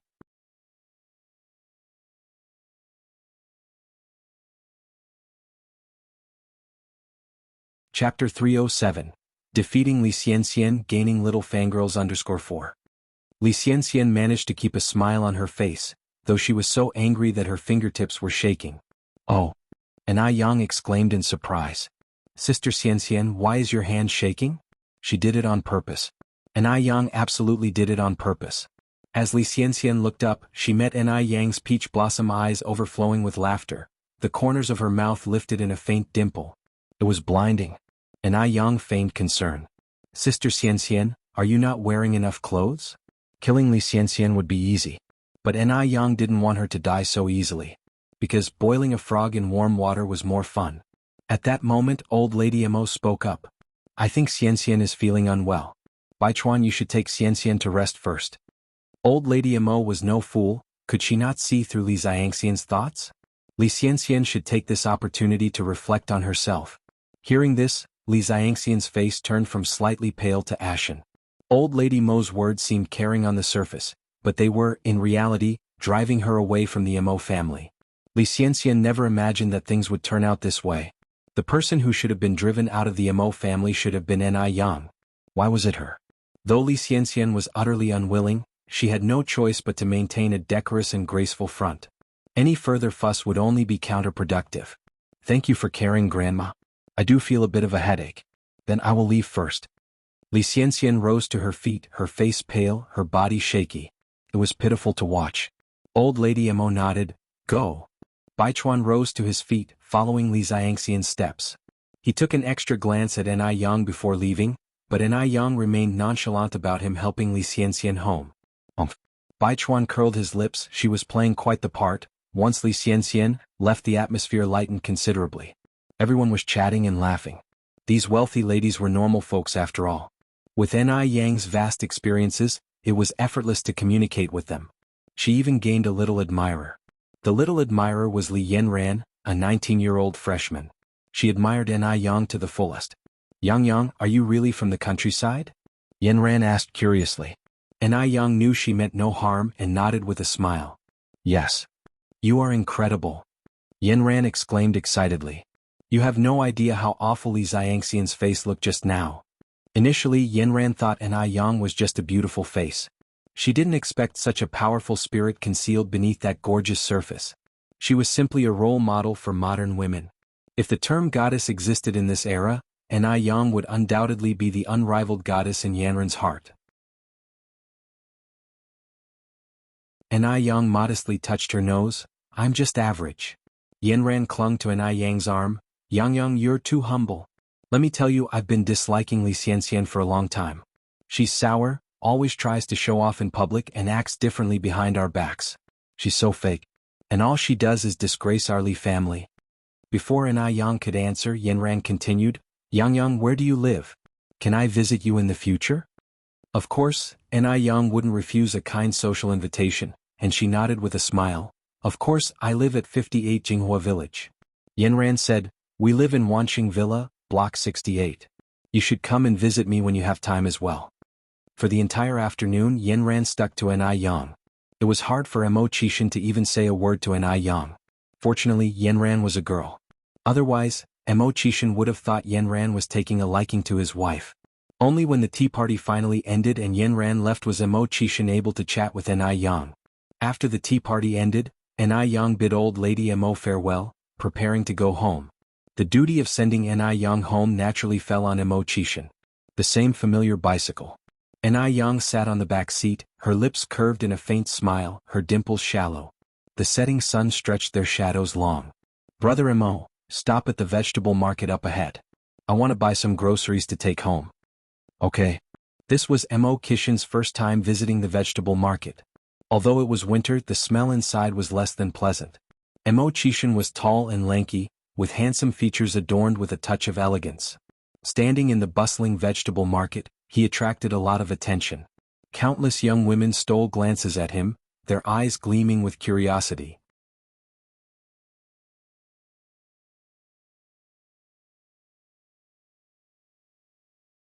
Chapter 308. Defeating Xianxia, gaining little fangirls _5. Yen walked up to a vegetable stall. Aunt Lu, could you please weigh 3 pounds of bean sprouts for me and then 3 pounds of kelp? The stall owner, upon looking up and seeing Mo Qixin standing next to Yen, his eyes sparkled. Yang, is this your boyfriend? He's quite a looker. Boyfriend. Somehow, upon hearing these words, Mo Qixin's face flushed red, bubbling a pleasant feeling within him. Yen gave a slight smile. Aunt Lu, you've misunderstood, he's not my boyfriend, just a good friend. The stall owner laughed. Yang, stop beating around the bush, look at how red this young man's face has become. Still saying he's not your boyfriend?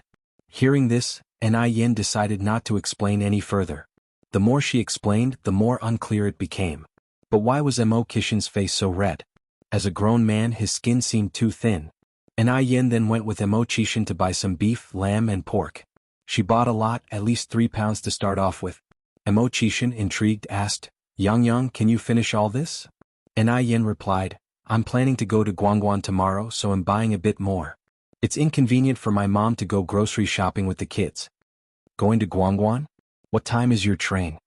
Mo Qixin asked next. Yen shook her head, I haven't bought the train ticket yet. I'm not in a rush, I'll just get one tomorrow whenever it's available. Mo Qixin said, train tickets to Guangguan are not easy to get. It just so happens that I have some matters to attend to there as well. I can accompany you. Guangguan is near the border and it's not safe for a young girl like you. Leave the train tickets to me, you'll get the ones for tomorrow morning at 8 o'clock. Guangguan indeed was in an unrest state with gangsters running rampant, and Yen drawing attention due to her looks. Although he knew Yen was well capable of defending herself, she was after all a girl. If anything were to happen, it would indeed be her at loss. Yen quirked an eyebrow, didn't you say train tickets are hard to get? Mo Qixin smilingly said, I happen to have a classmate who's a ticket seller. All right. Yen nodded, thank you then, brother Mo. You agreed, Yang? The sudden surprise caught Mo Qixin off guard. He had assumed that Yen, given her personality, would certainly reject his offer. Yen laughed, why wouldn't I agree if I have a free bodyguard? She didn't dislike Mo Qixin, quite the contrary, she enjoyed the feeling of being with him. Life is short. If you like someone, why not accept their offer? Given a second life, Yen did not want to compromise her happiness and satisfaction. Mo Qixin masked his excitement, responded, all right, I'll wait for you at the station tomorrow morning. Sure. Yen nodded in agreement. After dropping Yen off, Mo Qixin arrived at a building. Just as he arrived at the entrance, Morris and Marcus hurriedly greeted him. Sir, the plane tickets are booked. When do we depart? Walking while removing his windbreaker, Mo Qixin said, no longer going to F country, go book me 2 train tickets to Guangguan for tomorrow morning at 8. The assistant following behind immediately reached out to take the windbreaker from him. No more F country? Going to Guangguan? Taking the train? Did the boss get a fever? Morris and Marcus looked at each other, both seeing the doubt and confusion in the other's eyes. After a moment of thought, Xianxia added, "Oh right, the tickets need to be for a soft sleeper berth, preferably side by side." Soft sleeper place? Isn't it always the plane when Xianxia travels? What on earth is a soft sleeper berth? After a bit, Morris finally asked, "Sir, are you sure you no longer wish to go to F country? Your vineyard and castle wait there for you, needing your attention. No longer going." Xianxia unbuttoned his cuffs. "Go buy the tickets right away." Could a vineyard and castle be more important than his darling? Of course not. "All right," Morris said. "The boss word is final." At this time, Yin was in the kitchen cooking. In addition to the regular nourishing and beauty foods for the night, she also wanted to make a dish of boiled pork slices. After she had fried everything else, Yin began preparing the boiled pork slices. The best tasting boiled pork slices are made with loin meat. Yin had good knife skills. She cut the pork into evenly thick slices, then coated them with egg, flour, and left them to marinate for 10 minutes in a dish. While the pork was marinating, Yin began to cook the base ingredients. You're tuning in to the Phantom Sword Chronicles YouTube channel. Don't forget to subscribe and join us on this journey to catch the most captivating stories.